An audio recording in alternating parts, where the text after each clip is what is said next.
Hi guys, thank you for joining the live stream, second time today, and hopefully no power cut happens. And first we need to explain, I think, why this live stream, why this topic. Few days back, Andrew Tate gave an interview with a British Pakistani guy, I think, as far as I can understand. At least he's Muslim and he's British. I don't know if he's Pakistani. That's a pretty common population, so I'm guessing it's British Pakistani. Oh, although he, a little humorously, he joked about some Pakistani British people, so I think he's Pakistani.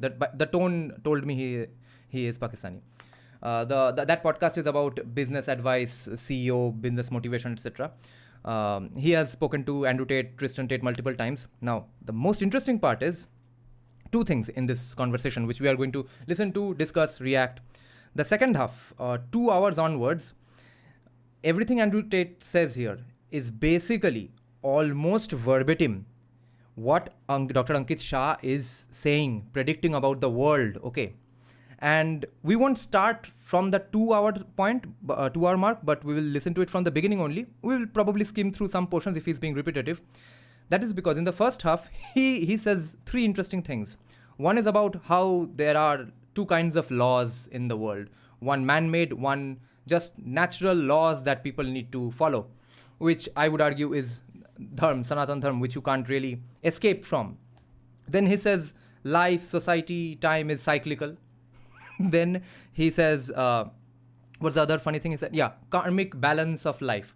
So as someone was saying here that Andrew Tate is not a real Muslim, he's an internet Muslim. And yesterday another viewer of mine was saying that he is one of those people who has converted to Islam because of Khabib, and I don't think he knows much about Islam. Especially if he has read just English Quran. So let's see. And although he pointed out something else, that viewer yesterday, that he has probably like many other Christians in USA, many athletes, many MMA fighters, they have converted to Islam seeing Khabib as a role model or as an aspirational figure. That, oh, Khabib's life is this way. Oh, he's so humble. Oh, he's so rich. Oh, he's so disciplined. And he says all that comes from Islam. So why not try this? Because Christianity is going to the dogs anyway in the country and the USA. And the country itself is going to the dogs. So is this really more interesting and better? And Saudi Arabia, UAE also seem to be better countries. So why not? Let's try this. So I think Andrew Tate is probably also coming from that place. So we will skim through the first half, and the insane parts start at 2 hour mark, but there are some things he sets up which he will do a recap of after the 2 hour marks. So for that reason also we need to watch the first half as well. Okay. M. Shastri is saying if Tate and Ankit Shah share something common, it only shows the lack of depth in Shah's ideas. Okay, that's a harsh criticism, but let's see. But you know, M. Shastri, they are basically verbatim. You'll be fascinated to hear what he said here. Actually, Abhay has seen it. Abhay, back me up here a bit. Tell them what you heard. Yeah, RSB, very true. Remember, a few days back when the Israel-Palestine issue was going on, lots of white liberal women were sharing the Quran they recently bought, and they were showing that I read Quran through and through, and it's an absolutely beautiful religion. Like the book I was talking about. This is called Thus Spake Prophet Muhammad. Spake meaning past tense of spoke. Spoke is also past tense. I think this is more respectful. So this is a small collection of things said by Prophet Muhammad. This is by Ramakrishna Mission, Mylapore, Chennai, printed in Mylapore, Chennai. This will also make you want to convert to Islam. That's the kind of things written here.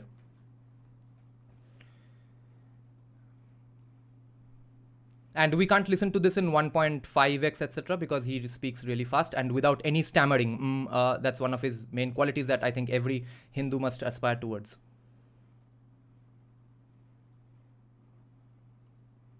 Yeah. They started defending Osama bin Laden because Laden all of a sudden became a decolonial hero for them, which is why Elon Musk ended up saying that decolonizing, this statement itself is violence and has bad repercussions. The most famous man on planet Earth. Love him or hate him, everyone is watching. Although controversial, Andrew's meteoric rise to fame has led him to become one of the most influential men in the world. He's no longer regarded as a celebrity or an influencer, but rather a political figure. A man who has captured a generation of minds and impacted millions of people across the globe. His polarizing views have sparked By the way, guys, I need to tell you all one very interesting story about Andrew Tate and Kolkata in general. I have some friends like who are young, about 10 years younger than me. I think more. Yeah, that kid is born in 2008. Yeah, so many years younger than me. He studies in a Bengali medium school in a Kolkata Mofussil area. Okay, he and his friends are out of the blue staunch Hindutvatis. Okay, his parents are Trinamool supporters but liberals. They are disappointed with the Trinamool party ever since Dev, the Trinamool MP and most famous actor in Kolkata, in Bengal, he danced to kind of vulgar songs at the 21st July parade of Trinamool, which is their way of commemorating the Congress people who were martyred by the firings done by Jyoti Basu's police when even Mamata Banerjee was in Congress. Okay, so these people still support Trinamool Congress, but reluctantly. They are not very harshly critical of BJP, and they are kind of disappointed with Trinamool. But their son, he just got admission in class 10. So Bengali medium school, mid-level, mid-up. It's in terms of how good the school is, I would say it's sort of upper middle class. Okay, not economic wise, but standard wise. Very strict, very high standards. I mean, they have like 10 exams in the year. It's all the time high pressure environment. But he and his gang of friends are staunch Hindutvatis, okay? At least by staunch Hindutvatis, I mean that they are taking a lot of Hindutva arguments very seriously. In fact, on the day when the Ram Mandir Pran Pratishtha was going on, he told me that some nerdy girls who come first in class, etc., and who are like the kiss ass of the teachers, they were saying that, no, you see, Ram Mandir should not have been built, a hospital should have come up here.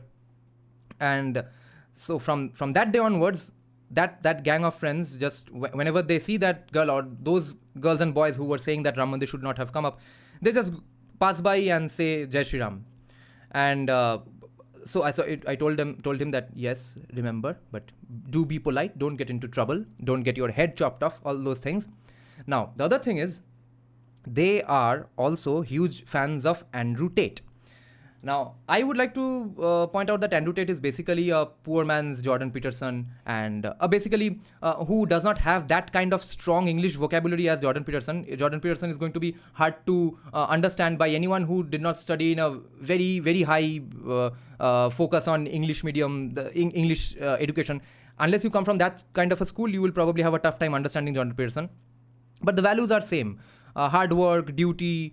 Although Jordan Peterson doesn't like the word duty. He says that if you just go on saying duty, it doesn't make sense to anyone. Therefore, societies again go away from duty. You have to go into the reasons of why you must do the things you are saying duty. Not just, yeah, it's a duty, do it. वैसे मतलब जैसे mug up knowledge जैसे duty बोलने से नहीं होता है.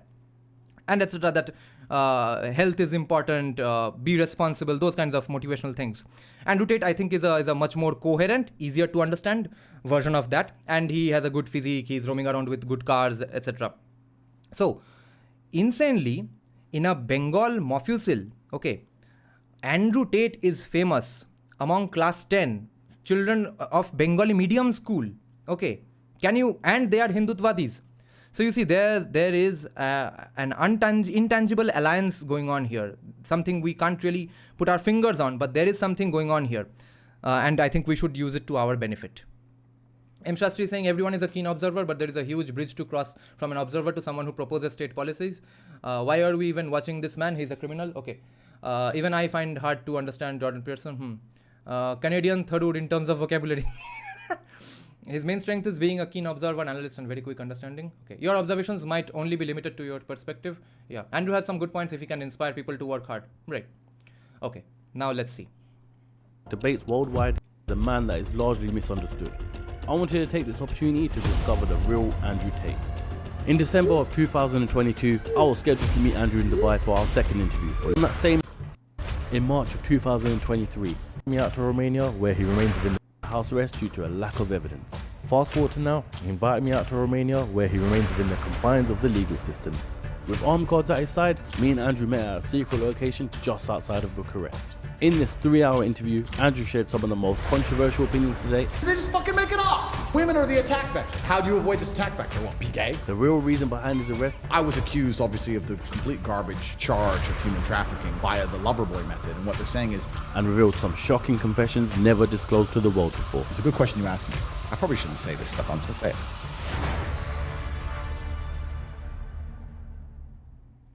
Andrew Tate, thank you very much for coming back on the CEO cast. It's been a long time, sir. It has been indeed. I like the t-shirt. Well, thank you, man. It's good much. Abhinag is saying whatever Tate says is basically plagiarized from Richard Cooper's Unplugged Alpha and Rollo Tomasi's The Rational Male. Do research on them. No, I don't think it's just any two people, because I could argue the things you are saying have already been said by Jocko Willink, David Goggins, Marcus Aurelius. Okay, lots of people. So he reads a lot. He has a tremendous grasp on language, etc. So I think he has read whatever you are mentioning, and all other people in this space as well. I'm going to give you one after. Perfect. I want to start off with the podcast with this. Since the last time we spoke, I have to thank you, because not only have you changed my mindset and my perspective on life, but I've seen personal friends start six-figure businesses. I've seen fat people go to the gym. I've seen men stop chasing women. I've seen a lot happen. And when I ask them all one thing, they say it's down to Andrew Tate. How does that make you feel?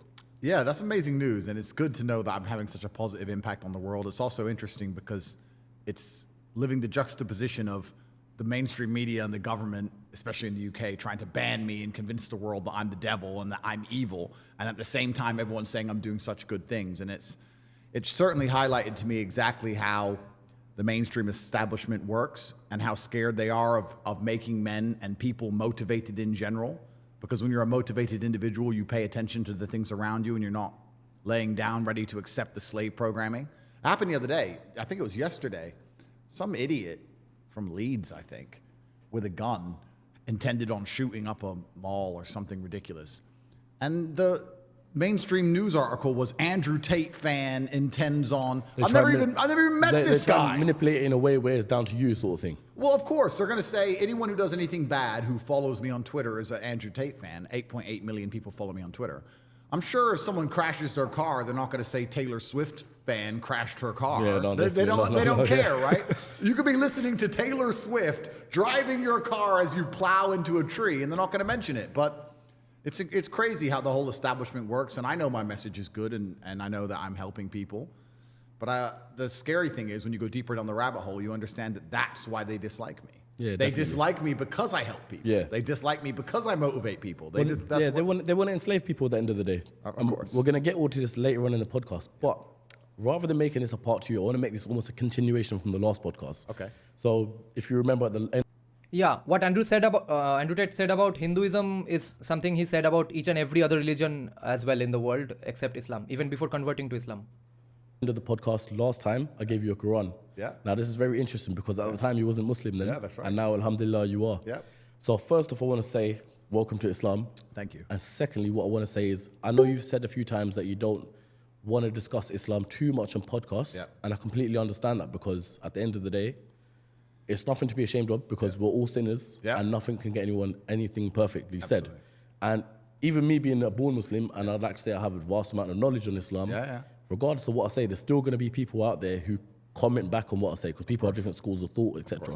So what I will say is, just like the quiz shows where you got phone a friend, also the team are Muslim right now, so you've got phone a sheikh. So if you've got any answers, any questions that you want answered on this podcast today from a fellow Muslim right here, thank you. Or if I can't get the answer, we'll get the answer for you. Yeah, I'm studying it, and I have a huge amount of respect for Islam, and it's one of the only subjects that I am passionate about that I don't know everything about. Everything else I'm interested in, I can sit and talk about for hours. Yeah. Or if I talk about Islam, I feel like there's people far more qualified than me, and I feel like it's disrespectful because I'm new to it. I'm a revert, and I'm trying to learn like everybody else. And yes, I'm famous, and yes, I'm well known, but my opinion isn't valid compared to someone who's a born Muslim or studied it harder than I have.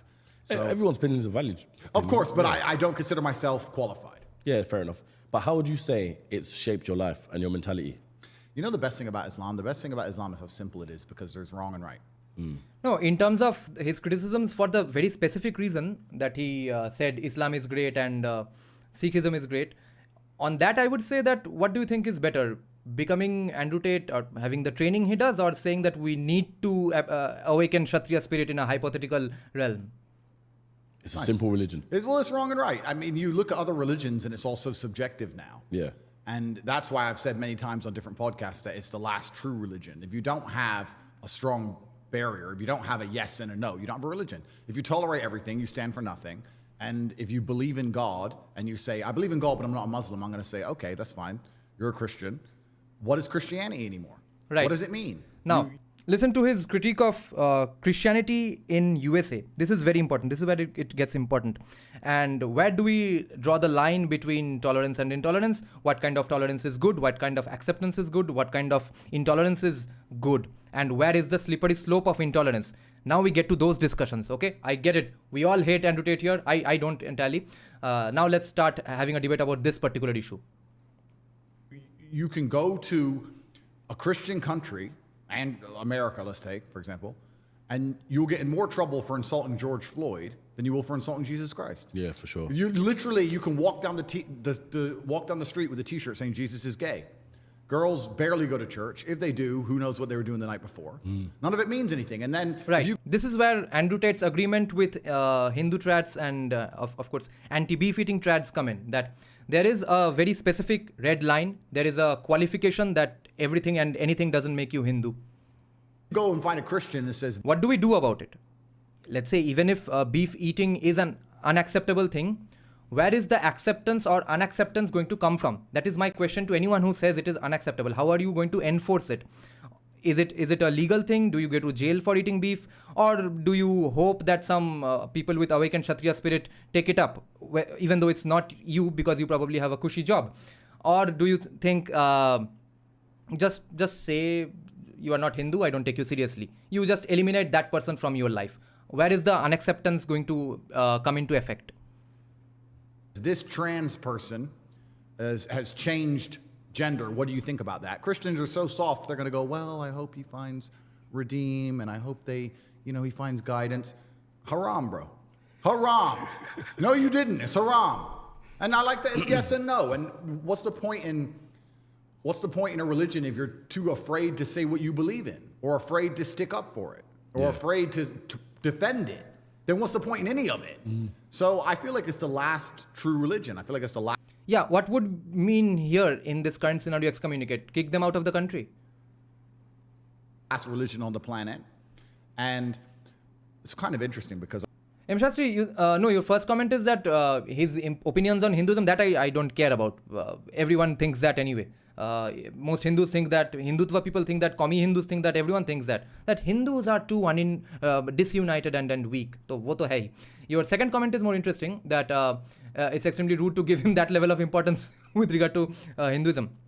I'm saying that his criticism of Christian USA is the same as the Hindu trad criticism of people like Kushal Mehra and even non-Hindus, atheists, etc. What AA is saying here, that you all are basically Muslims already since you all eat meat. That's what he is saying about USA as well. It's basically the same thing. Abhinag is saying only thing I like about him is he's using the religion of peace clout and it's making him similar to his... Since my reversion, I've had lots of conversations with them. And a lot of them said to me, oh yeah, but it's a Christian country. We need to restore Christianity to England or wherever. And they don't seem to understand that the basic law of the universe is that power vacuums get filled. This is the basic law of the universe. If a tiger arrives in a brand new habitat and there's no other predators, it's going to destroy and eat all the rabbits and it's going to take over. Facts. Anyone who's in the West who's concerned about the spread of Islam should be more worried about the absolute fall of Christianity. The reason people revert to Islam is because they're looking for God and they can't find God anywhere else. Yeah. It's Christianity's fault for being so weak and decadent. Yeah, we were discussing this as well as a group earlier on, and we were like, the UK majority of it is a Muslim, population. So it's gone past the point where it's now deemed as a Christian country because there's more Muslims than Christians in the first place. It's the Islamic Republic of Great Britistan, and the thing about it, but the thing about it is, it's not even about numbers. It's about strength of belief. If you wake up and you want to truly live a religious life, and you want to feel like you have religious conviction, and you want to feel the fraternity of a religious life, and you want to have the boundaries and constraints of a religious life, you're going to be a... Gaurav Bhattacharya, exactly. Vivek Ramaswamy said that the people in America have a God-sized hole in their heart. And there's another famous quote by some other philosopher that when you don't believe in God, you believe in anything. So that anything may be wokeism or some other religion. Uday Bhaskar is saying it works for a tribe, but once the community grows, these lines start to get blurry. I'm finding some of the suggestions here interesting. I think they can be effective that by excommunicating, if you mean just don't platform them. But you see, then the problem comes with so many people who are meat eaters and beef eaters who already agree with the Hindutva side. Like mysterious sociologist, he doesn't eat beef all the time, but he was saying that he has eaten.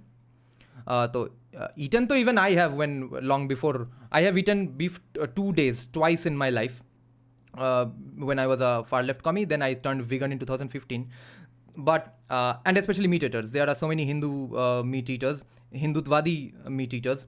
And even if it's just beef, there are actually beef eating Hindutvadis these days. And at least who are large voters of BJP. So how are we going to do that? That, okay, maybe you are not Hindutvadi, maybe you are not even Hindu, but I'm not going to platform you. And what if that says that, okay, then I'm not, I hate this BJP ecosystem as well. What then? Attracted to Islam. You're not going to be attracted to Christianity because you can wake up and say, I'm a Christian, and nothing changes. Yeah. Nothing changes and nobody cares. And that is Christians' fault. So I've had a lot of people complain at me as if, like I said, as if my personal choices are something I should. I mean, it's kind of, I'm self-analyzing as I talk here. I find it very, very interesting that Christians look at Islam as a threat as opposed to just understanding that it is a massive power vacuum because Christianity feels godless and you do not feel God in Christianity anymore. And that's the reason that people are so attracted to Islam. That's the reason I was attracted to it, because I respect it. How can you believe in something you don't respect? I don't know, and that's a general question for anything. You have to respect it. You have to look at the creeds and say, okay, I respect that. I respect how they defend their religion. I respect how they're black and white on certain. Yeah, what M. Shastri is saying here, that's the wrong way to approach Hinduism. Yeah, of course. I'm not saying that all religions are same or their history is same. Absolutely not. I'm saying here what he's now saying, there are identical things being said in India. Issues. I respect all of these things. And also, even as for it's what kind of interesting because if you want. As for what Rigved has said about what to do with them, let's see if that can be tried. But you see, many things have been said in Arthashastra as well, which is even a more recent text. Who is really going to apply it? Do you think anyone is going to apply it? You want to measure the success of a religion, you can measure it in regards to how many people follow it, or like you just said in the UK, or how fast it's growing. But I think the number one measure of success for a religion is how well it preserves the sanctity of a society, I think. Listen to this line. And what Abhay is saying, that might be a great idea to explore. How did they achieve this? Why not eat horse, cat, dogs? Okay, horse is officially banned. Why is that? Maybe we can take that approach as well. Number one measure of success for a religion is how well it preserves the sanctity of a society. I think that if you want to say, is this a successful religion? Well, then you'd look at the society which it governs and say, are the creeds of the religion being adhered to by the society that it governs? I would argue that most Islamic countries have an Islamic feel. I would argue you'd avoid a lot of the LGBT garbage. You'll avoid a lot of the woke insanity. You'll avoid a lot of the feminism, which has destroyed the West, and all these things, because... One thing is that wokeism and feminism has destroyed the West, and they are coming for you. They are coming for me. They are coming for India. And in that, I think the world's foremost face in the battlefront is Jordan Peterson and Andrew Tate, in terms of how much reach they have in destroying feminism. Why is Andrew Tate relevant to a Bengali medium guy, Bengali medium Hindutvadi kid in class 10 in Mofusils of Bengal? For this very reason. Islam is being adhered to and it's keeping the society functioning. Do I go to Christian countries and feel like Christianity is preserving them? Not really. What about true hardcore following Christians? I'll give you an example. Obviously, you're just coming off the back of doing a podcast with George Janko. Yep. Now, I love that podcast purely because you guys were talking about religion, you being a Muslim, and he seems like, I haven't met him obviously, but a true following Christian. Yep. And it's funny because when I see a true following Christian, it's like you're so close to Islam, but you're just a couple of places where you're going wrong. Yeah. So when I saw that, I was like, shout out to George, because one day, you never know, man could be Muslim himself. Well, yeah, it's kind of interesting, especially the true believers, because we stick up for what we believe in, and they want to, but they can't because their own religion has become so woke and almost betrayed them. How can you stand up and say, I'm a Christian and I mean it, and you better, when they have gay preachers? Like, it doesn't make any sense. Yeah. And This is the beef-eating Hindutvadi argument.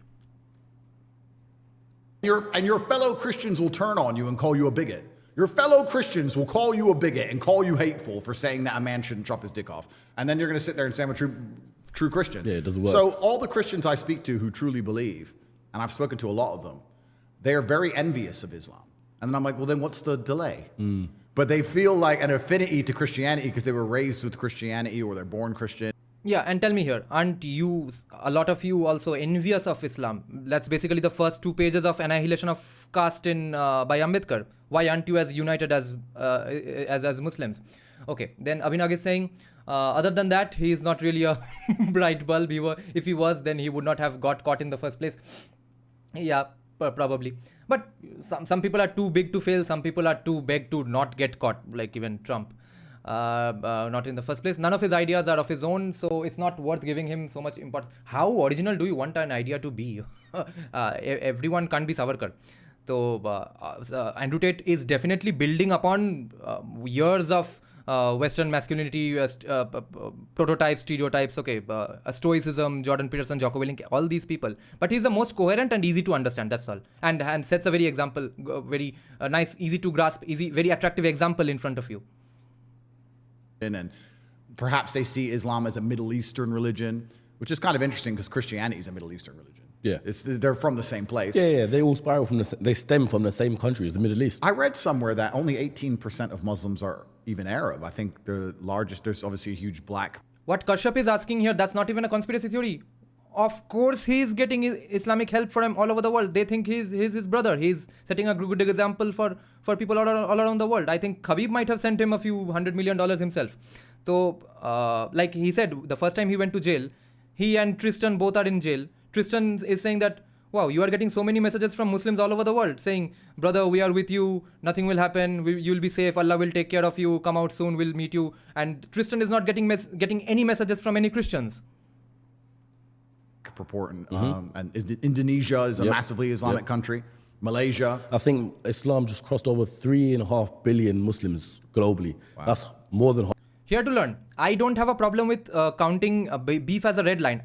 My question is 2. How do you enforce the red line?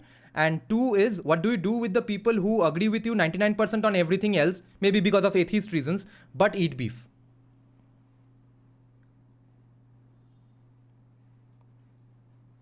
Half the population of the world. If you believe in God, I don't see how you cannot be a Muslim. I just don't see the attraction to any other religion that makes any kind of sense. And you can also look at this, and this is why I'm careful. You see, this might be in relation to what Odin is saying. Odin and I are actually talking about 2 different things. Odin is saying, no, I'm not envious of Islam. I despise Abrahamics. Their core concept is abhorrent to me. Because you know the core concept. You are interested in the core concept. That is what usually a little educated Hindus do. This Andrew Tate is not even interested in the core concept. He just wants a masculine brotherhood sort of a gang to hang out with. He's looking for new friends. Okay. That is why he is interested in Islam.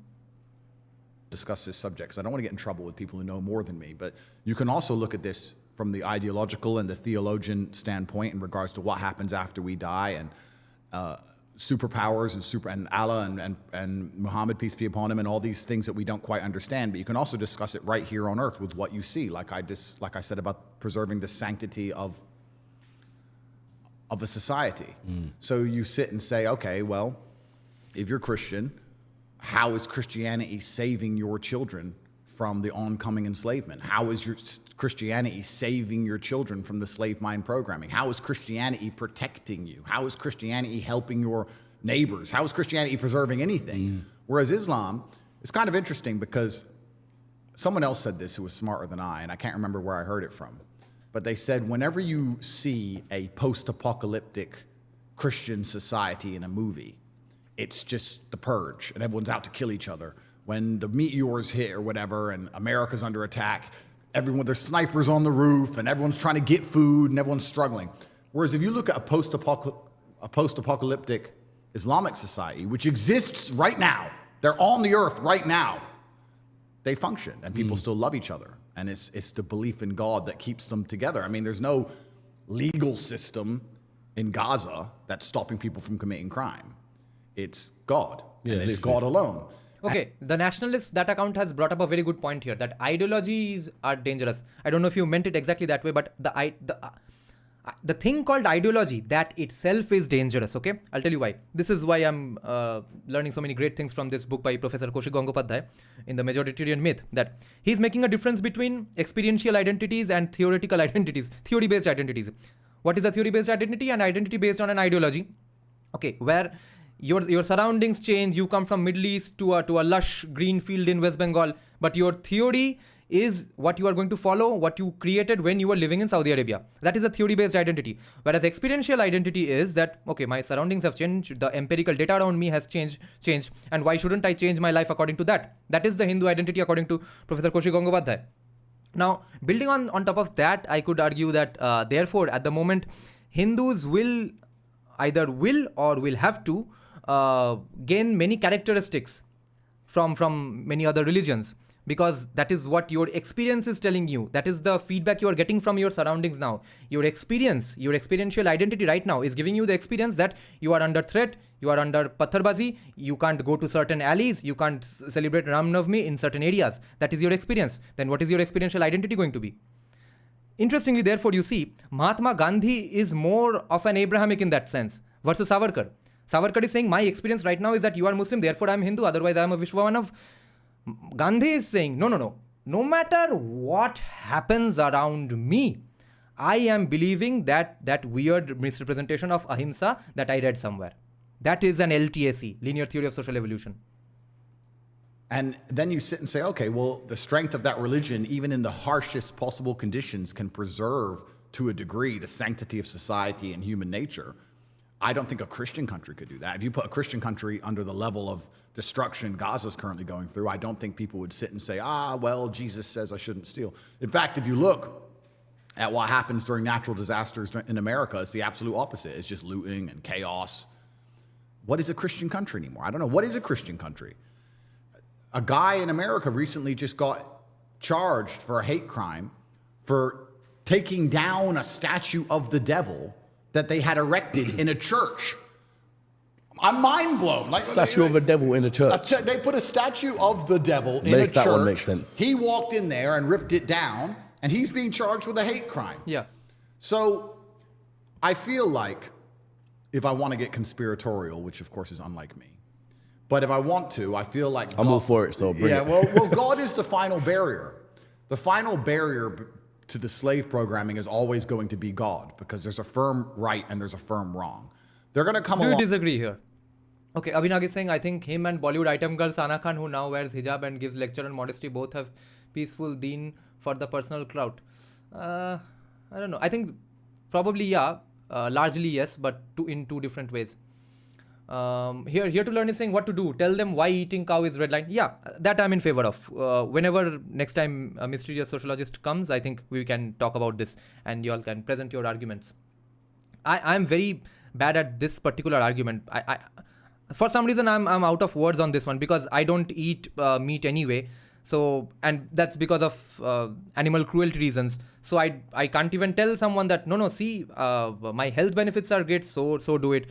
So I'm not going to be able to show you my Hindu credentials. All I do is the one thing I don't miss any day, especially if I have a live stream, even on the days that I don't do live stream, is my Hindu credential. Being Hindu, religious credential is that I sing and chant out the entire Kal Bhairav Ashtakam.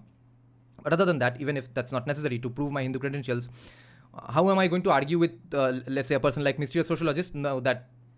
Quit meat, quit beef. Okay, how am I going to argue that I'm not exactly clear as of yet? And yeah. Along and convince us all that the sky is green, and it's unfortunate because slowly they're going to win. Right now, we laugh at the fact that a man can chop his dick off and become a girl. We laugh at that. But our great-grandchildren won't laugh at that idea. Unfortunately, slowly they're creeping in. And the only barrier to this insanity, the final protection, is God, the book that says yes and no. Simple. So would you say, just a quick, I'm sorry to disturb you there, would you say the answer to getting out of that and being part of the group where we don't believe what they say regardless is religion? Guys, listen, one of today's sponsors doing something absolutely huge. Days Jesse's Help. You can get more info on, once again, the link. They want to do it to Islam. They're going to try Yeah, very but they won't be hard, able to. but it's not going to be easy. Yeah, you It's won't going be to be a able lot harder. Yeah. Whereas Christianity doesn't protect anything anymore. There's no Muslims firm will not right and there's stand no for firm that. wrong. Exactly. Yeah. So that's why Christianity is Now, what the criticism he's making of Christianity is that they are tolerating each and everything. Now, that is obviously because of USA's disposable income. They think that they can get away with tolerating anything and everything. There's a problem. under deliberate attack because they don't want people to be religious. Because when you're religious, you're going to have a firm right and a firm wrong. The primary goal of the Matrix and the primary goal is for them to get you in a position where you'll accept the slave programming regardless of what your own eyes tell you. That's their primary goal. Their primary goal is for you to walk through life with a mask on, full of vaccine, seeing everyone around you fully functioning and healthy and scared of a pandemic. Or walking through life and meeting a nice gentleman and calling him a man.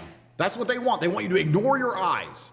So, and it's unfortunate, they've already got a huge percentage of the populace there who will walk outside and see the sky is blue, watch the news and being told it's pink, and look at it and go, oh, I must have made a mistake. Yeah, it's it must pink. have made a mistake, yeah. So that's their primary goal, and religion prevents that. So they've come along and they've deliberately assaulted God, and they've assaulted the Christian faith, and it was a test for the Christian people to stand up and resist, and they failed. So when This is, I think, my argument with why idol worship needs to be respected, why temples, idol, let's say, anything that we hold dear, and even beef eating, that even if we get into atheist explanations, they are some of our red lines and you can't cross them just because that is the symbol of this community. As far as this argument goes, that just like you wouldn't pee on a tulsi tree, but you would feel probably more comfortable peeing on any other tree. I think that way it can be argued that, but how do we do that? How do we explain that to a person who has not had that awakening that cow is really important for my community?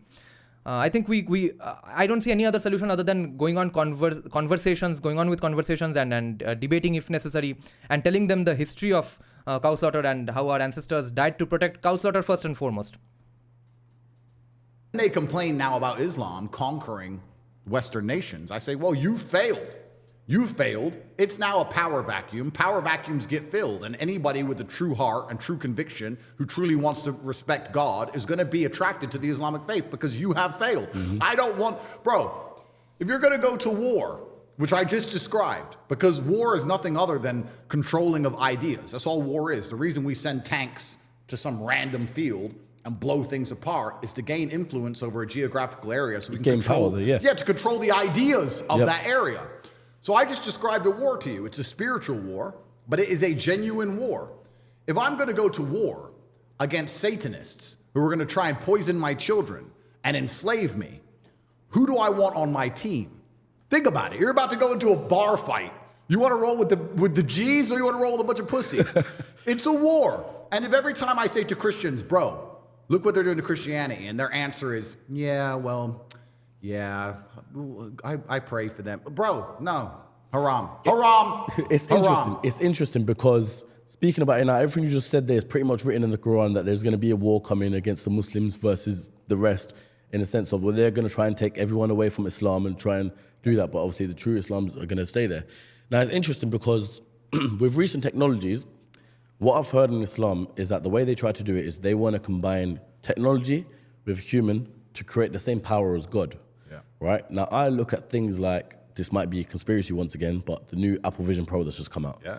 I look at that and thinking, so you basically... This is a bit of talk about how technology is basically going to become God. Abhinag is saying Bong Hindus like him because they have been feminized for generations and it all started from the so-called Bengal Renaissance imposed by Brit.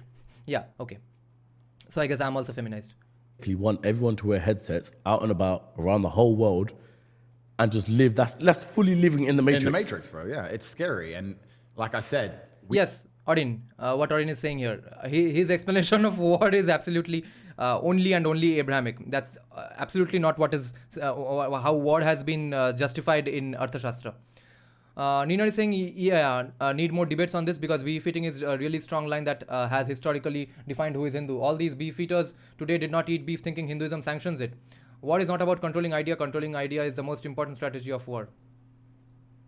We will laugh at that, but as technology progresses and our children's children You're right. People are going to be living completely in a digital world with little glasses on. Yeah. I mean, I'm not going to lie to you. I've seen the Apple Vision Pro. I've seen some of the things it can do. I refuse to put it on because I have balls, so I can't. But if once they reduce it to, let's say, the size of my sunglasses, Yeah, then it's going to be scary. it's going to be crazy. Yeah. Right? So, and that's where technology is going. It's heading in one direction. And that's actually the most interesting thing because empires rise and fall. And we can discuss the falling of the Western Hemisphere at length. But usually geopolitically, as empires rise and fall, another empire comes and fills the vacuum, as we talked about power vacuums. And I feel like this is the first time in human history where as the Western Empire falls, which it is, it's going to be replaced with this global technological enslavement program. Yeah. There's going to be some server somewhere in Angola where no one knows where it is, and it's going to control everything and everybody. And it's not just a matter of geopolitical influence waning and politicians falling and things like used to happen before. It's actually a lot more scary. And the globalism is coming and it can't be avoided. And I guess it's kind of like gunpowder technology like this. You can't avoid its progression. It's going to be used. It can be used for good. It can be used for bad. How do you try and prepare yourself for that and counter it? It's super interesting. And we need God more than ever, that's for sure. Definitely. Yeah. I'm going to transition the podcast now to a point where, going back again in timeline order, we had done the podcast in May 2022, I think it was, so a while ago. Yeah. And then Now you a had story about how he got arrested. the system, and obviously right now you're trapped. Why trapped? Well, I see myself as trapped because I see myself as completely in. Yeah, here to learn. Your comment reminds me that I know what the mysterious sociologists or people like him would argue that I am doing more today as more today for Hindus or the Hindu political idea than non-beef eaters. Okay, that's the problem where I am kind of left speechless. Now, what do I tell him? That no, even then, even if you are doing more than anyone else, even then, do a little more and stop eating beef as well. Or the idea that political Hinduism is more important and he is fighting for your right to go on not having beef. Innocent. It's kind of crazy how the world has moved. We just talked about how they're going to assault religion, but I believe all of these things are actually interlinked. It's a large web, and I think that religion is also very, very closely linked to masculinity as a whole. And I think that a man who is strong of conviction, who believes in God, is something that they fear. So they also attack masculinity, and they do that by promoting feminism and also removing any man's capability or abilities to be masculine at any point. And they do that by empowering women, but also empowering the legal system to destroy men at random in the name of women. Here are some of the things now Abhay Agarwal is very passionate about, and he will agree very much here. So I was accused, obviously, of the complete garbage charge of human trafficking via the Loverboy method. And what they're saying is, by being nice to people, I've convinced them to do some work, and I stole the money. And the funny thing about it is they never worked. I never took the money. But the fact that they're trying to say that being nice to a girl now is manipulation. So if you beat a girl, you go to jail. Yeah. If you grab a girl by her hair, you go to jail. If you say, excuse me, please, can you come over here? You go to jail. So you can't escape this insanity anymore, and they're doing it on purpose to remove any capability at all for you to be. Yeah, just to give one most extreme example of what he's saying. Of course, most of you all know that these things happen. There were some Me Too allegations from Kolkata when the Me Too movement was going on. That some girl who is now like 25 or 26 said that when she was 17 or 18, I think, she was manipulated into sending nudes. Of course, anyone who has social media and chat, etc., knows that if you are a 16, 17-year-old girl, you are probably just waiting for a chance to have sex anyway, especially if you are not brought up in a very conservative environment or you were brought up in the Kolkata city, etc. So, why is that fair at all by any logic? Be a man. Women have all the control. We live in a matriarchy. The law is always on their side. They can lie. They can make things up. They're out to destroy you as a man no matter what. They run the household because if you say anything to her, you're going to go to jail. If they divorces you, she takes all your stuff. Like, it's a matriarchy we live under, and it's very purposeful, and it's kind of scary. I was talking to a friend the other day, and he was saying, so your charges are you were nice to a girl and asked her to do TikTok and keep the money. I said, no, I didn't ask her to do anything. I was nice to a girl who had a TikTok account, and they're saying I stole the money from the TikTok account. They have no proof of this. And he said, bro, I know loads of guys who are nice to girls and buy them handbags. Every girl in Dubai is human trafficked. I was like, well, that's the exact point. Yeah. No one's not human trafficked now. So everyone's human trafficked. And the true objective of all of this insanity and the reason they attacked me, I don't know if you knew this, but I was arrested on the same day that Jeffrey Epstein had a huge break in his case. Oh, really? Yeah. Type in human trafficking and it's only Andrew Tate. It doesn't say anything about Jeffrey Epstein's Damn. case. The same people who were on Jeffrey Epstein's island are saying I'm dangerous and my ideas are dangerous and I'm a human trafficker because I have girls who I know who have TikTok accounts. Yeah. And they found messages between me and the girls when the girls said, I want to get famous on TikTok. Yeah. You're famous on TikTok. How do I get famous on TikTok? I said, post it this time, post it this time, post it this time. Human trafficking. The whole point of this insanity is that everybody is guilty all of the time.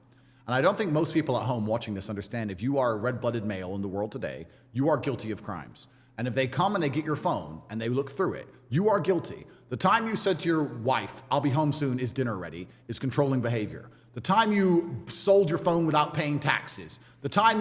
No, we are not really discussing if Islam is the solution or not. We are talking about Andrew Tate's personal ideas because if he is Muslim, then I am a Tantra sadhaka because I read Introduction to Tantra Shastra. You recorded yourself driving, breaking the speed limit. The time they'll get your phone and they will wreck you. And by the time they put those 8 cases together, you hire a lawyer. No, M. Shastri, he's saying that if people who, he's criticizing Epstein, that people who are on the Epstein island, even they are free and they are telling me, just because I told the TikTok girl to, you keep your money, you are my employee. Lawyer, you're on bail, you go to trial, and they waste 3 years of your life. They bankrupt you. Yep. And you're stuck in this legal quagmire of lawfare. And it's kind of interesting that most people don't seem to understand. This is what is happening to Andrew Huberman now and even Jordan Peterson. If you come after the mental health mafia, first and foremost, you are done. When this happened to me, I kept saying on podcasts before it happened, they're going to arrest me. My second life, they're going to get me. You kept saying the three strikes and 3 you're out. strikes. I said, first they try and cancel you. If that fails, they put you in jail for a bullshit reason. If that fails, they kill you. And I said, they're going to arrest me. And I kept warning everyone. And then it came and people are like, why don't you just get a lawyer? And how stupid do you have to be to think that you just get a lawyer? It's a matrix attack. It's a clown world attack. The whole point is that everybody's guilty of everything all the time. And nobody who's been inside the legal system, if you haven't been through the quagmire of it yet, you don't understand exactly how guilty you are. I guarantee you, every single person watching this right now, if they get hold of your mobile phone and they get the password, they will find charges. Yeah, they can build something against you. Of course they can. Yeah. They can see the other phones you were in a vicinity with. You could be walking through the mall and you walk past a drug dealer at the wrong time. That's enough for them. Yep. They will get something and they will wreck you. And if you're not changing your phone once a month, well, then you're walking around with criminal charges in your pocket. And this is the reality of it. So if you ever get too large, if you ever say things they don't like, because your ability to speak freely is directly correlated with your insignificance. You're only allowed to speak freely if no one listens. If people listen, then you have to be a lot more careful with what you say. Then they come along, they get your phone, and they find any excuse they can to charge you. And what did they do with me? They found me giving timings to girls who have TikTok. Yeah, applying that Sandesh Khali analogy only, this is like Tate saying that people who were at Sandesh Khali doing the rapes, they are coming after me for paying a TikTok girl. Account saying, well, if you post it this time, you'll get more views. And they charge me with human trafficking.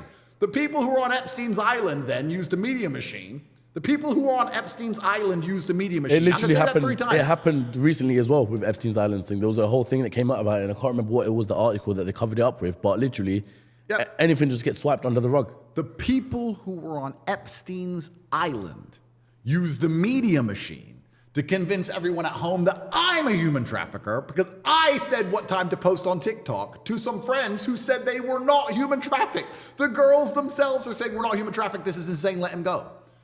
So it's a matrix attack. And you have to understand that you live under a system in which the government will pretend they protect you. But truthfully, the government is out for itself. And the government is aiming to get forever and endless control of your life. Every single government's objective is some form of communism where they control everything. They don't care about the prosperity. They don't care about making money. These things are kind of a illusion. Many people say, oh yeah, but you know, the government wouldn't do that because they need people to have businesses. They need people to make money. They print the money. They make up the money. And they don't care if you starve because they'll always eat. If they cared about money, why was COVID everyone locked in their house? Why did everyone's business get closed during COVID if they cared about money? No, they never cared about money. They don't care. What they care about is control. And not enough people go to sleep at night realizing that every day you wake up, the government makes new laws. Has the government ever taken a law away? When's the last time the government said, we have too many laws, give me the book, let's throw some of this trash away? This is where Sanjeev Sanyal comes in. He is actually saying we have too many laws and Indian government is actually getting rid of laws. So you see, we are doing some things, many things better than the West. No, every day there's new ones. And if you make new laws every single day, you're eventually heading towards slavery. That's the end goal of it, is slavery. Yep. And we're not far off slavery now. I think a lot of people don't realize that the idea of slavery is we're going to get somebody, force them to work, leave them in a house that we've given them and give them some food, and we're going to force them to work. But doing that is extremely difficult. It's actually not efficient because you have to force someone to do a job they don't want to do, which is very hard to do. Yep. You have to stop them running away. You need an army. You need a fence. It's very difficult. It's actually much easier to pay them a little bit of money, and they spend all that money on their house and their food, and they believe they have free will. And now they don't realize they're a slave anymore. Because if you're a slave, you get kidnapped and you get told to work and you get a house and food. If I say, oh, I don't have to kidnap you. Oh, here's a nice opportunity for you. Come do this job. It's an opportunity. And then you work and you spend all your money on a house and food. Now you think you're free and you're actually a slave. You're still in it. Of course. And the best prison on earth is going to be the one you don't realize you're in. That's the goal, is to keep the wool over everyone. Actually, what he's saying here, he might be a grifter, but you see, I think he would have a much more comfortable life if he did not say a lot of these things, because like one great example I think he touches upon here and mainly in the Patrick Bet-David interview as well, that so many TikTokers, the biggest TikTokers in the USA, are basically stupid jokers. They are doing weird dances, putting up weird costumes, and basically making a fool of themselves. Whereas when it comes when the current time comes to have opinions, they just toe the line with the Democratic Party, whether it's all the things that get our videos demonetized, all those topics, okay. And the second point is who even watches Andrew Tate. If you make the mistake of thinking Andrew Tate is not relevant, or who watches Andrew Tate, then you are making the same mistake of not uniting against Muhammad Ghori and Ghazni, because you thought he's just another invader whom hum handle kar lenge. He's the most googled person on earth. I do a 1 hour podcast and everyone says that no, this is too long, why don't you make 15-20 minute segments? He does 4.5 hour long podcasts and it has 18 million views. Who do you think watches Andrew Tate? M. Shastri saying the difference between Shanyal and Tate is that Shanyal can say exactly what needs to be changed, but Tate will simply state things are broken. I agree 90% here, because Tate only is pointing out the problems to a large extent, and his only solution is that be a better person, which is basically Jordan Peterson's argument as well, that just be a stronger version of yourself.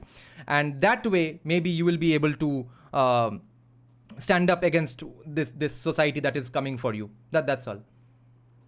Everyone's eyes, most people don't realize they're in a jail. They wake up at 7 a.m. and they go to a job and they work hard all day and they come home and they have no time for their family and they barely pay their bills and they barely afford to eat and they have no money left at the end of the month and they somehow think they're free. And they sit there and they watch the news and the news lies to them and they got vaccine in their arm and they can't fly anywhere because they can't afford it or if their boss will give them leave. Yep. And they somehow believe they're free. You're a slave. They believe they're free when their boss signs annual leave. That freedom. You ain't enough freedom. It's absolutely it's slave world. And it's kind of... Now, this is the facade of freedom that we were talking about in the Ankit Shah podcast.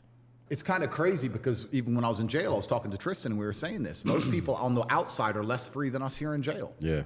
You know, at least I can feed my family and feed my children. You know, at least I can fly people I love all around the world at random.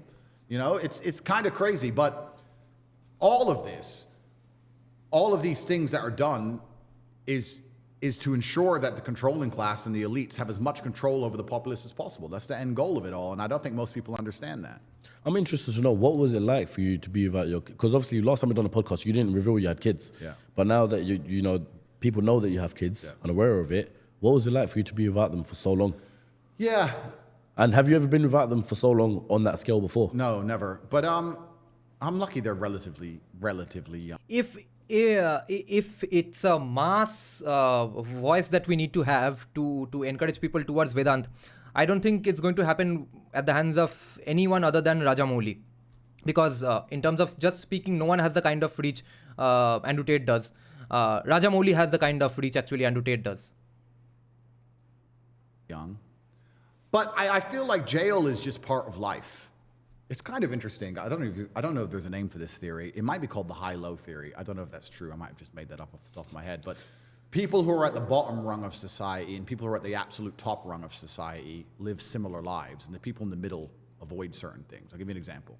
The homeless people didn't get the vaccine. The billionaires didn't get the vaccine. The people in the middle got the vaccine. Yep. The homeless people are stuck in endless legal battles and going to jail and need a lawyer and getting arrested, etc. The people at the top are stuck in endless legal battles and going to jail and needing a lawyer and getting arrested. And somewhere in the middle, you can avoid these things. You can sit in the middle and go, oh, I'm so glad I don't go to jail. I'm just going to pay my mortgage and I'm just going to work really hard and I'm just going to be quiet. I'm not going to have an opinion. And Yeah, Rupa Shah, that's actually one of the more fun things about Islam, according to people in Islam, that discipline equals freedom. So all hijabi girls are absolutely happy with hijabs mainly. They say that, yeah, this is just part of my culture and these rules are nice. I had once met a Muslim nurse when I was in hospital about 6-7 years back. I was not talking to her about anything. She was not my nurse anyway. And back then I was a commie anyway, so I didn't really have any opinion on this. But there was an old elderly gentleman on the bed beside me, and he got into a debate with that Muslim nurse. They, all of us, out of the blue, I don't remember how it got to that. They were discussing multiple wives, etc. So she said she is very much in favor of it. Her husband is so much more relaxed, and she can share her problems with the other wives.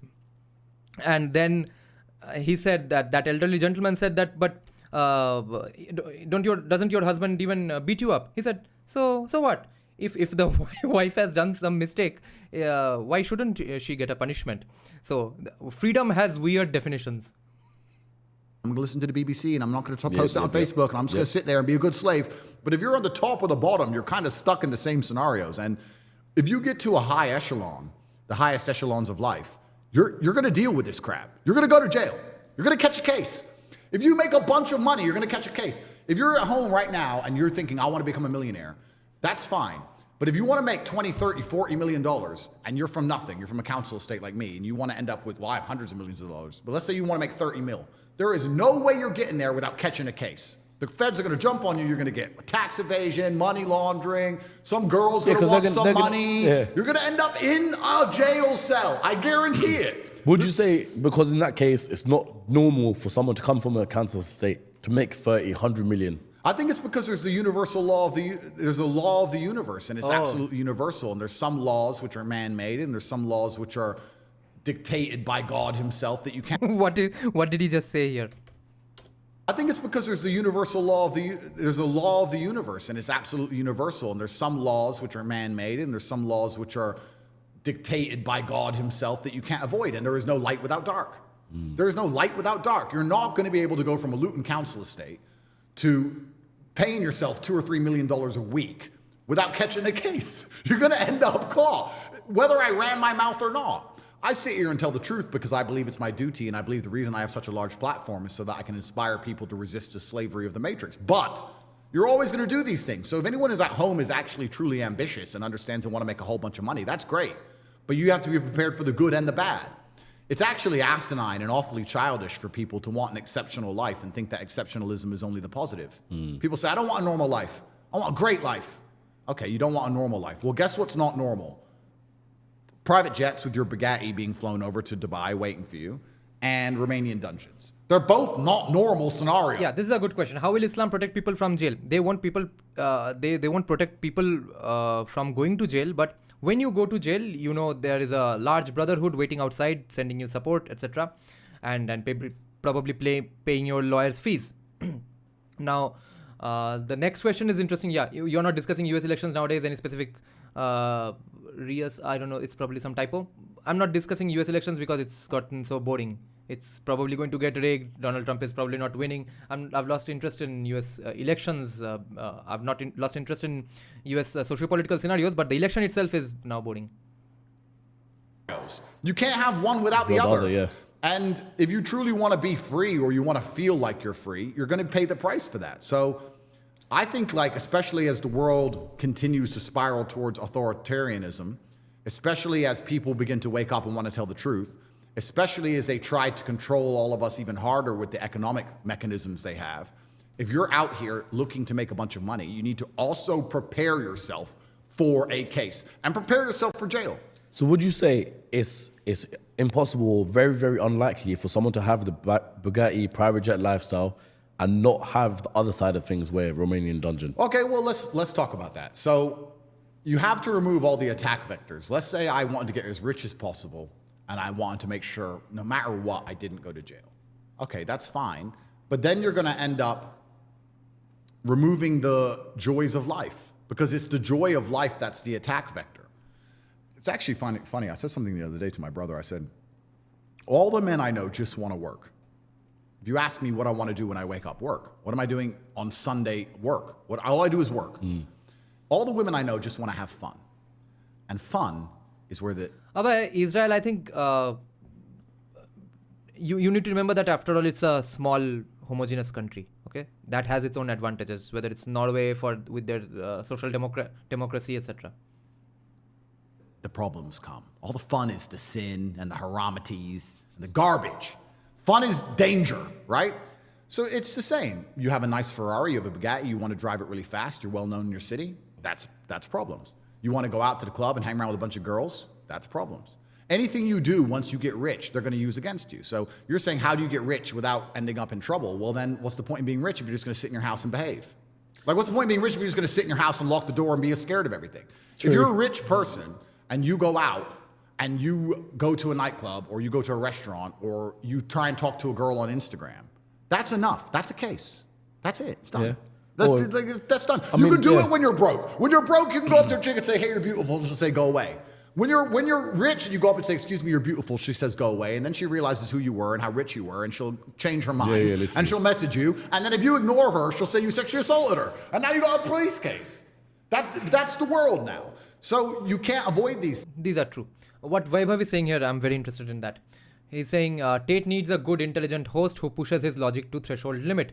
His understanding is very shallow. I don't think that's going to happen anytime soon. Maybe even if that happens, he will get away with it because he has a tremendous grasp on comprehension and vocabulary. But this is not that kind of a podcast. The host is a British Pakistani Muslim himself, so he's basically hanging out with a friend. Now, as for look at which podcast really does that. Even Kushal Mehra, the face of first principles in India, even he doesn't push back against crazy feminists. Beard biceps, he hasn't even heard the word pushback, except only on Sandeep Balakrishna he pushed back with his stupidity. So even I do not really have the say or credentials to call someone and just debate. Okay, that's not going to happen. I'm going to challenge commies, they are not going to come. If at all some commie does come, it's going to be a debate. But the problem is, when you call someone just for a debate, it becomes a whole preparation of just statistics. No, you see this study shows that study shows that. What you're trying to say here is that why not have a conversation only, but let's get to the disagreements as well, where you think you disagree, just push back. I have done that only to some little extent, minuscule extent with Ankit Shah, a little with the Tantra expert and professor of humanities from Northeast, and more than that, they will just either quit, never come again, and I'll not get to talk to them about the things I agree with them 95%. The actual model to do that in the podcasting world, how to do that is, if you get a guest who does not have the obsession with staying on topic, and a host who does not have an obsession with staying on topic, and who does not have a time constraint. Who is the best host in the world in terms of having a conversation but pushing back when necessary, when that host finds something he personally even disagrees with, not because of the audience, etc. That is Joe Rogan. How long are Joe Rogan's podcasts? If a Joe Rogan podcast finishes within 1.5 hours, it means that it was basically a very boring conversation, and someone told Joe Rogan to host that person, and Joe did that as a favor or because of his commitments to Spotify. There's no other reason. Every conversation where Joe has had the best conversations, they went on for 3.5 hours, 4 hours, 5 hours. But the Indian audience is not really ready for that, as far as I'm concerned. If I get guests, I don't care. you will listen to when you get time. But if I get guests who are in fact coming to my podcast if without any time constraint, there I can really pursue them. That even though our topic was, let's say, this mug, you said something about my webcam. Let's push this further. Like Firas Zahabi, a Canadian Lebanese Muslim. He's a MMA trainer of George St. Pierre, one of the probably the second greatest MMA fighter of all time from Canada. Firas Zahabi came on Joe Rogan's podcast. It was a phenomenal conversation about fitness, MMA for about 2.5 hours, 3 hours. Okay. When Joe is saying that, okay, now we are about to end the conversation, there Firas Zahabi says something about God and religion that triggers some thoughts in Joe Rogan's minds, and they go on for another 1.5 hour about that disagreement, and then they flesh it out with civilized conversation. That's not happening in India. And how am I a guy who actually wants to do that is going to do that with just 9,000 subscribers? I need to have say. I need to tell people that no. If you have some time, please stay back. India's podcasting is still getting politicians to speak. Okay, who don't come without first prepared questions. You have to give them the questions. After that they are coming. Okay, so our long form conversations are a joke. It's a long form in name only. So let's see. I do want to change it. I am in favor of what you are saying. I will try to do it someday, but I don't think the time is right as of yet. Things. There's no light without dark, and I also think that it would be cowardice to say, I want to get as rich as possible and I want to make sure nothing bad happens to me. Listen, this is the universal law of how the world has always worked. If you're going to be a warlord, and you can talk about it financially, it's financial war, business is war. If you're going to be a warlord, you're going to go to war. So what I will say is, though you did say, your children are young and they didn't really quite understand, I'm just going to go back to that point because though they may not understand. Good point. I think Prakhar tried to do that with Ankit Shah. That's the only time he has done that. He is also basically a grifter. He's every time a new podcast channel comes up, they are just going to get Abhijit Mitra and Anand Ranganathan and repeat them over and over, and a few other 4-5 faces. Anytime someone is doing that, you know that person has come into the podcast only to become a podcaster and not really to have interesting conversations. If you're not even interested in the person, why do you need to talk to them? Just because everyone else is bringing them on. And then the guests go on saying the exact same things that they are saying in other podcasts. But as far as Beer Biceps pushing back against Sandeep Balakrishna and Prakhar pushing back against Ankit Shah, I think they are outliers, statistically speaking, and for, I think, very weird reasons, and they didn't even do a very good job. They were not having a conversation. See, for conversation, you need to have at least some amount of your own intellect as well. वो beer biceps का तो है नहीं, वो क्या संदीप बालाकृष्ण से debate करेगा. And Prakhar was getting very, very pissed off and very aggressive, very excited. How are you going to do that? Have you ever seen Joe Rogan do that? I haven't got kids, but I can imagine that if I did, I'd still be thinking, regardless, even if they're just born, I'll still be thinking, is everything going all right with them? Oh, yeah. Because you don't, correct me if I'm wrong, you didn't have communication with the outside world apart from talk to your lawyer, right? Or? Yeah, I had a couple phone calls, but not too many.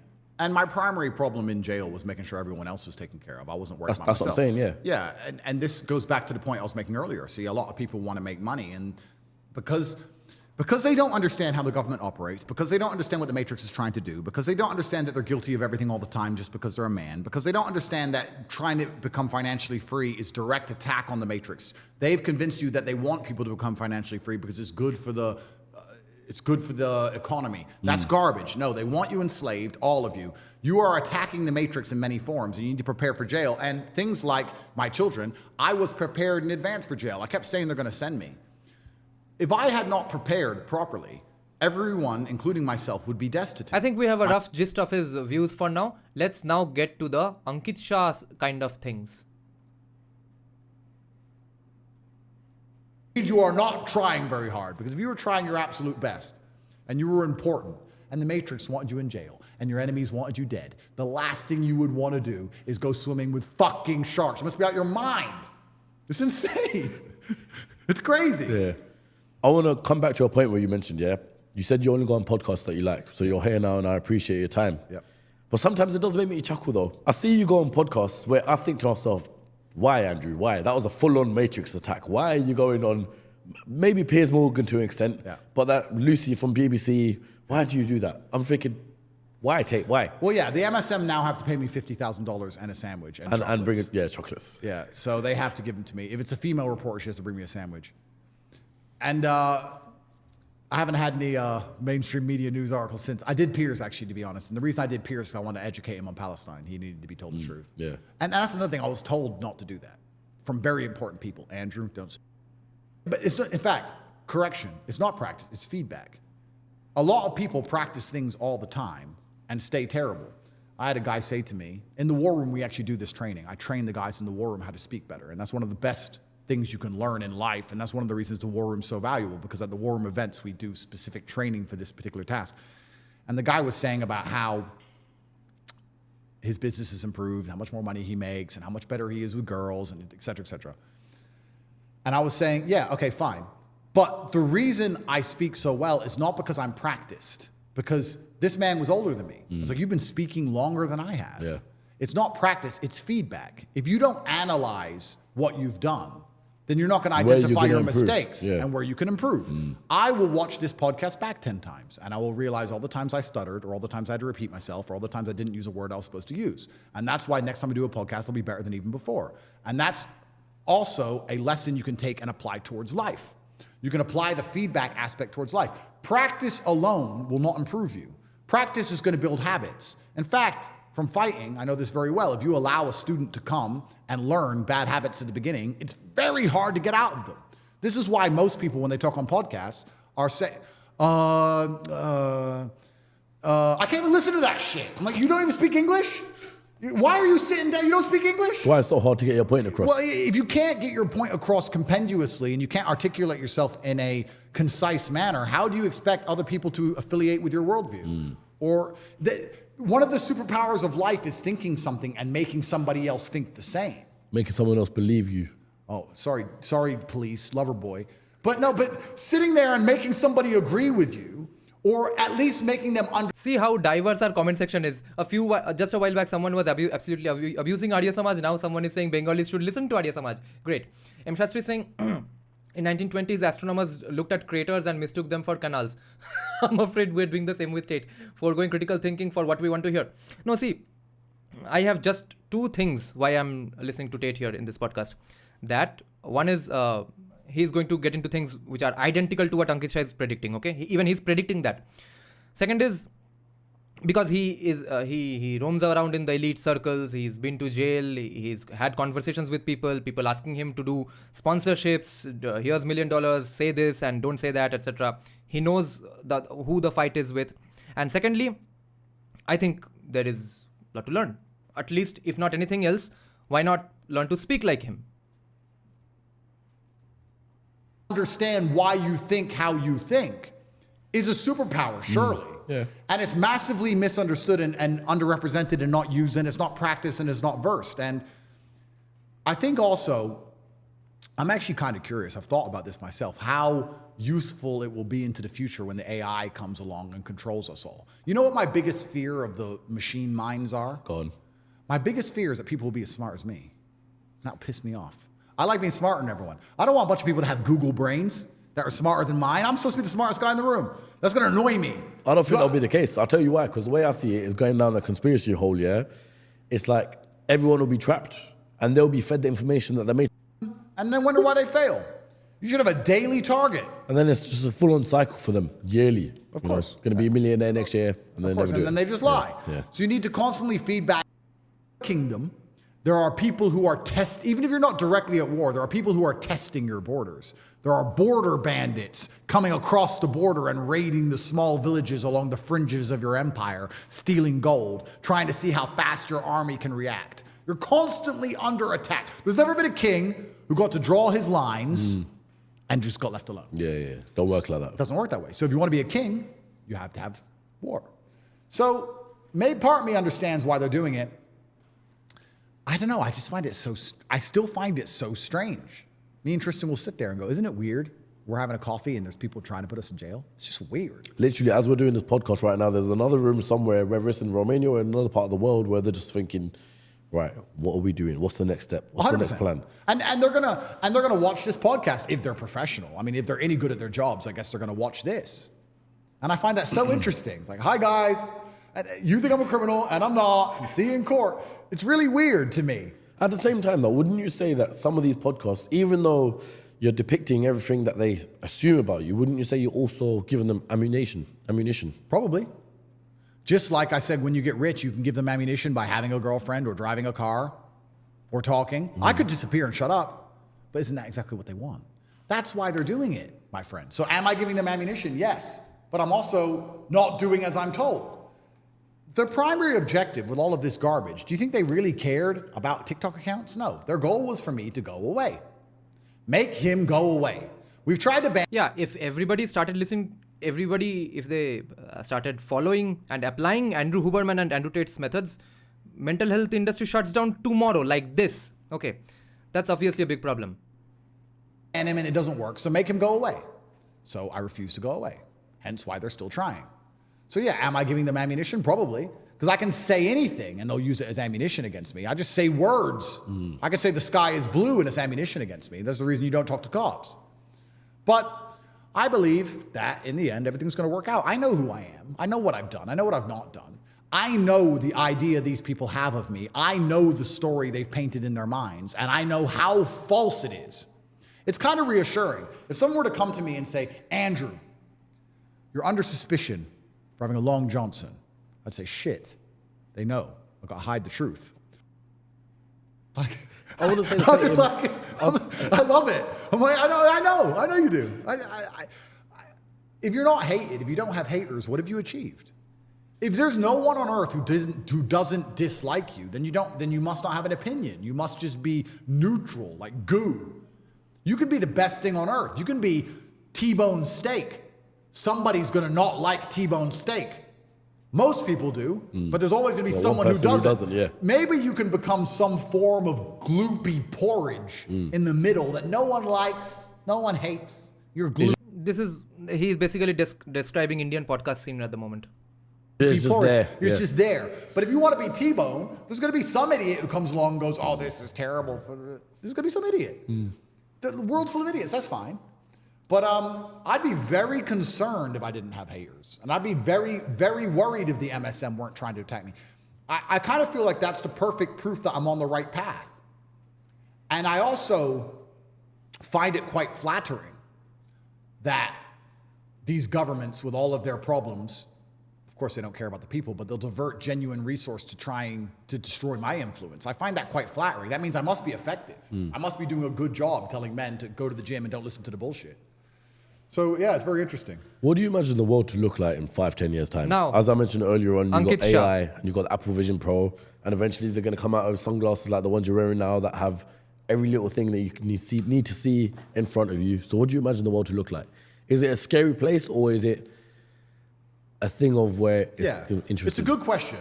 And I'm going to tell people how I came. Wait, I need to address what Kashyap is saying. Kashyap, what he's saying is subscribing and spending at least 30 minutes to follow reputed Swamijis can remove need for psychologists. You see, there's one problem here.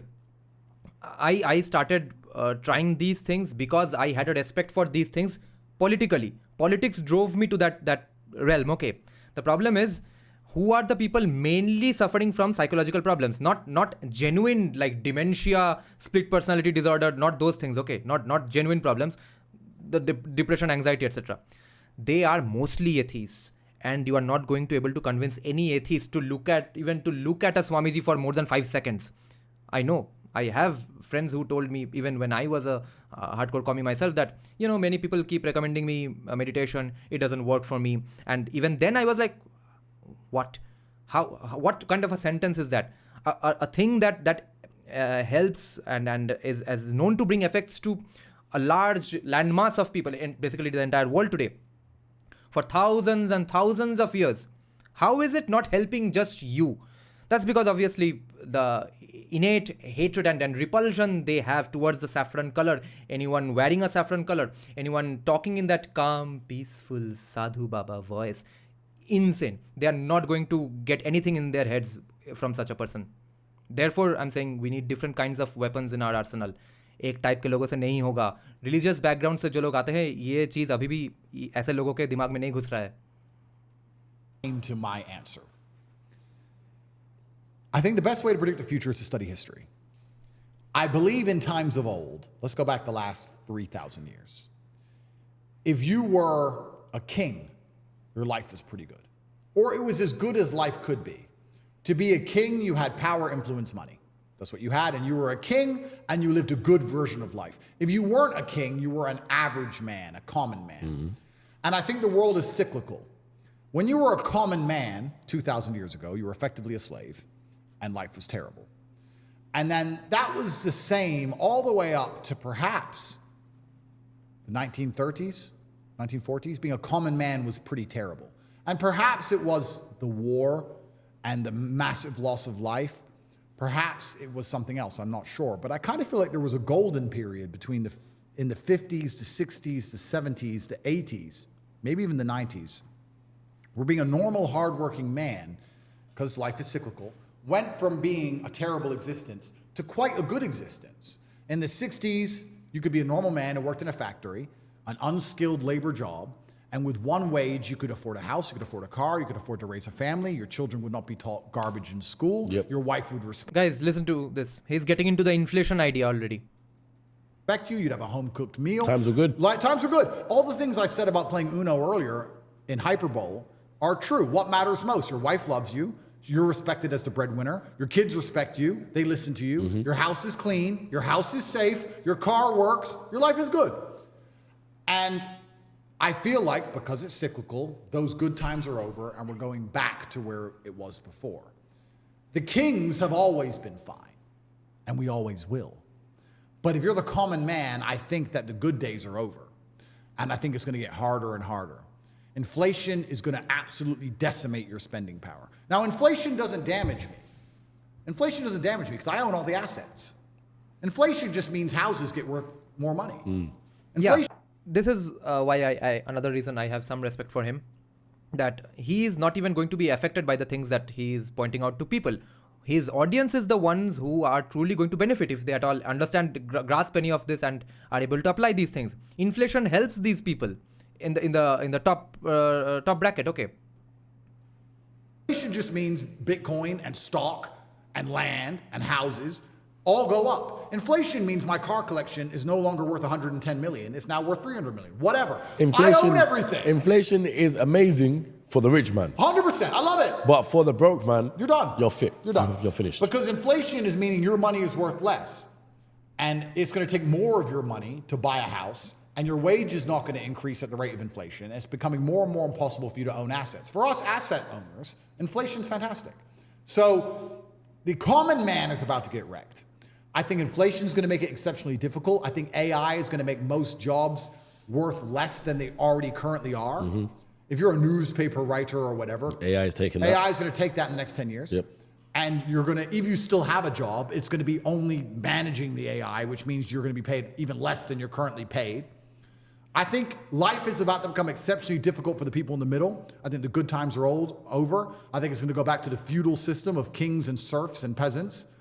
And I think if you're a normal, average person now, you should feel deep fear and panic and understand that you have a certain amount of time to get into the higher bracket of the social class before these hard times come. And the most scary thing about these hard times is I have no real evidence for this. It's just in my mind. I feel like the gap is going to permanently close. In olden times, let me think about this thought, because in olden times, the chance of turning into anything more than a peasant when you were born a peasant was effectively zero, unless there was chaos, unless there was a war or some great catastrophe which allowed social mobility for you to go to war, win, get a knighthood for bravery, get some land, and change your social mobility class. But there had to be war and chaos for you to escape, because without the chaos, it's kind of like a prison break. When all the rules are being adhered to and the prison is operating as it should, you're stuck in your cell. But if there's a prison riot, you have a chance to escape, which means uncertainty and chaos are required for the difference in social mobility. And that's always been the case. But now I feel like with AI and certain other things, although there's going to be instability in the world, although they're going to continue to lie to us, I feel like the Matrix is going to gain enough control to keep us all in our pods or in our 15-minute cities, or our electric cars will be turned off, or we need to get our bug rations for the week, so that there can't ever be enough true chaos for you to escape. There won't be true social mobility. And I feel like there's going to be a close. The people who are rich now, their bloodlines will be rich for a very long time. And the people who are poor now, if they don't get rich soon, in the next 10 years or so, they're never going to get rich. You're never going to get rich. The prices of houses are going to continue to go up. Prices of land is going to continue to go up. Inflation is going to continue to happen. Your wages will not catch up. It's going to get harder and harder for the average person to ever stand a chance. So it's like This is very, very, very true. In the next 10 years, the next 10 years are, I think for Indians, it was probably the next 5-6 years, are the most crunch time. How much you succeed, how much you achieve, how much resources you gather in these, let's say 10 years, is how the rest of your generations are going to be, I think, for the next 100 years, 200 years. Now or never. Yeah, it's now or never. Yeah. It's almost impossible right now. How does the average person on an average wage buy a house in London right now? Yeah. It's almost impossible already. I think in the next 10 years it's going to become truly impossible, and they're going to use AI to keep the gap closed. And what's interesting about that is, well, I'm in the rich team, I guess. But what I find most interesting about that is the socio ramification. Shruti is saying he continuously talks about Matrix just to sell his bogus courses on Hustler University. Coffeezilla has already exposed him. Yeah, Coffeezilla has exposed him, but he hasn't got his criticism is not complete, and his explanation of that is also pretty clear to me. We'll get into that some other day maybe. But you see, the Matrix is a real thing. By Matrix he means the establishment, the military industrial complex, the mental health mafia, big government, not really big government, big industry, etc. Gigantism. So they are the ones after you. They are the ones pushing borderless countries. They are the pushing antinatalism. They are the ones pushing wokeism. They are the ones pushing transgenderism. They are the pushing mental health. Okay, so there is of course a matrix. Of the fact that I think this is quite pertinent to most average people. I think most normal people understand. If you were to ask them how's the economy, they'd say, well, it's impossible. I can't pay for my bills. I can't pay to eat. I can't afford a house. I can barely afford my mortgage. I'm never going to get rich this way. They understand all of this, but they're not panicking. Why are you not panicking? The Titanic just hit the iceberg. You may not be in the water yet, but it's a certainty. There's nowhere else to go. It's going to sink. It's going to happen. Panic now. Don't panic at the end with everyone else as they go into the icy depths. No, I would argue if I was on the Titanic and it got struck by the iceberg, I could have got a lifeboat nice and early. Now, I wouldn't have women and children first. I'm just using this as an example. Analogy. I know where you're going with it. I could have gone to the top deck when no one else was panicking and said, you know what, I want this. I want to go on a lifeboat. No, I don't feel comfortable on a lifeboat. And the guard probably would have said to me, you don't need to go on a lifeboat. It's no big deal. I said, yeah, but please, just give me the lifeboat, or here's some money or whatever. I want this one. Give me this one. Everyone started panicking at the end, and there was no lifeboats left. And people are sitting here now going, oh yeah, the economy's bad, but maybe if we vote for this person, don't want to swear, it's wrong. Who are you going to vote for that's going to put money in your pocket actually come along and say, here's money? Nobody. You still got to pay your council tax. You're still a brokey. Nobody cares.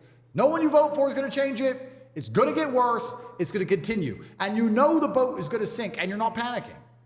That's why I kind of catch myself. And one of the things I try very hard not to do is become elitist.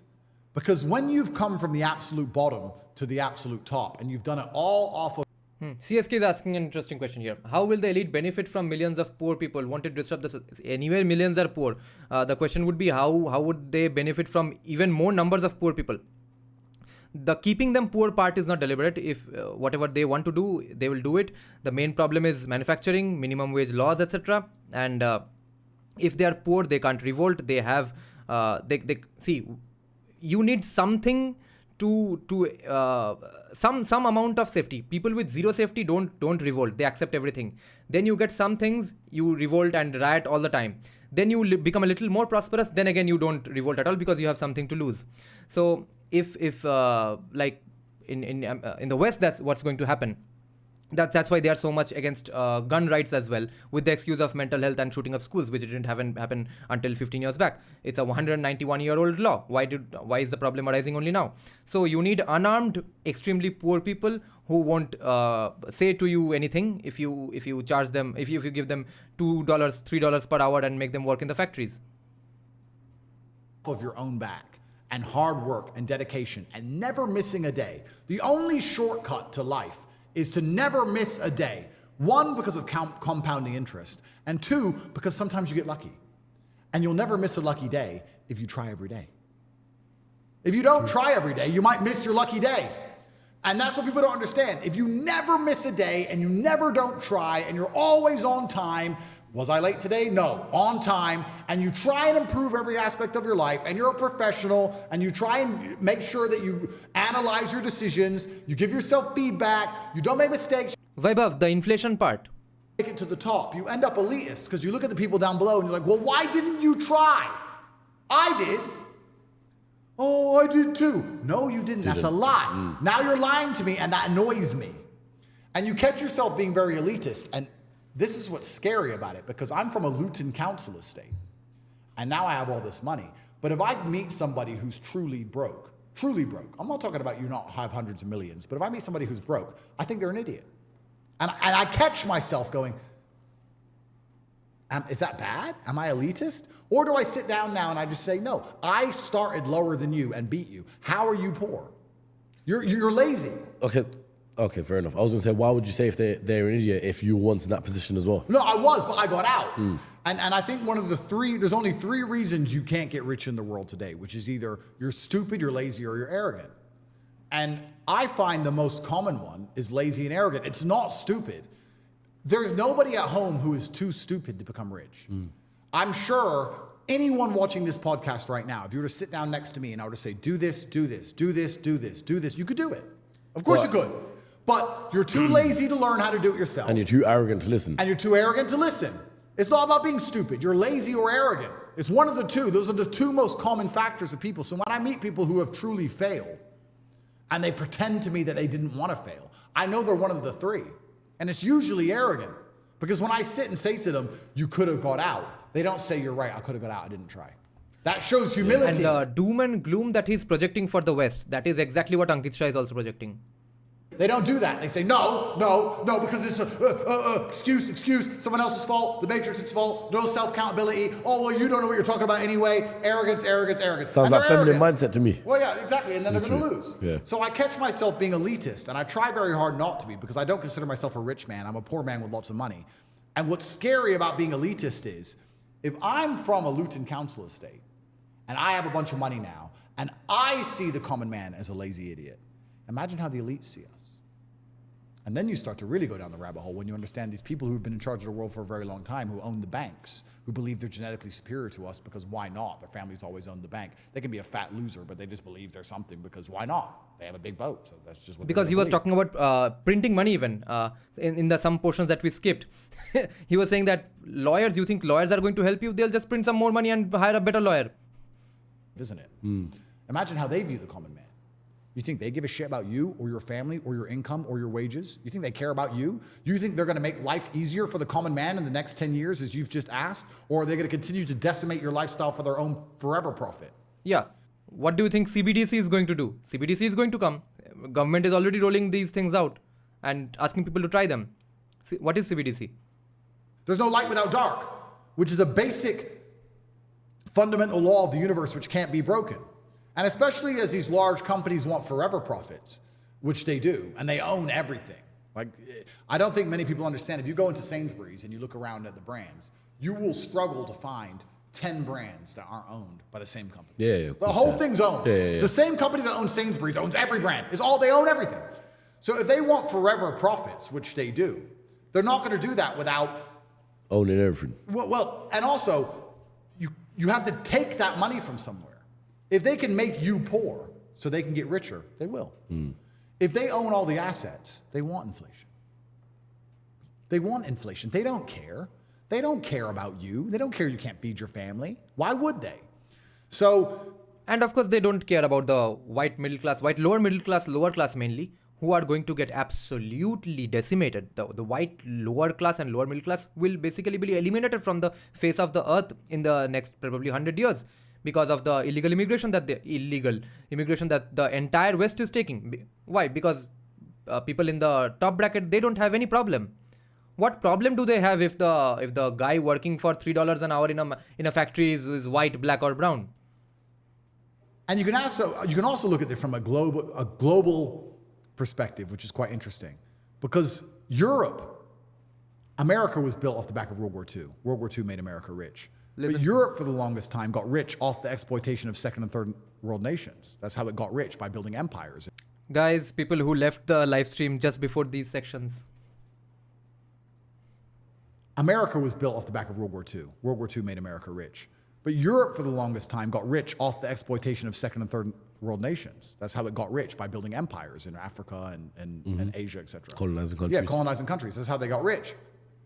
And now we have populations in Europe and in the West which are decadent, and we want high wages, and we want maternity leave, and we want holiday pay, and we want good working standards, and we want good working hours, and we want nice chairs to sit on. Now we're entitled. And if you're a company and you need slaves, do you want entitled slaves, or do you want slaves who are just going to do their job for low pay? And then you start to understand why immigration is being unchecked on purpose, so they can bring in people to try and work jobs for basically nothing, who don't want standard of living and don't want standard of work.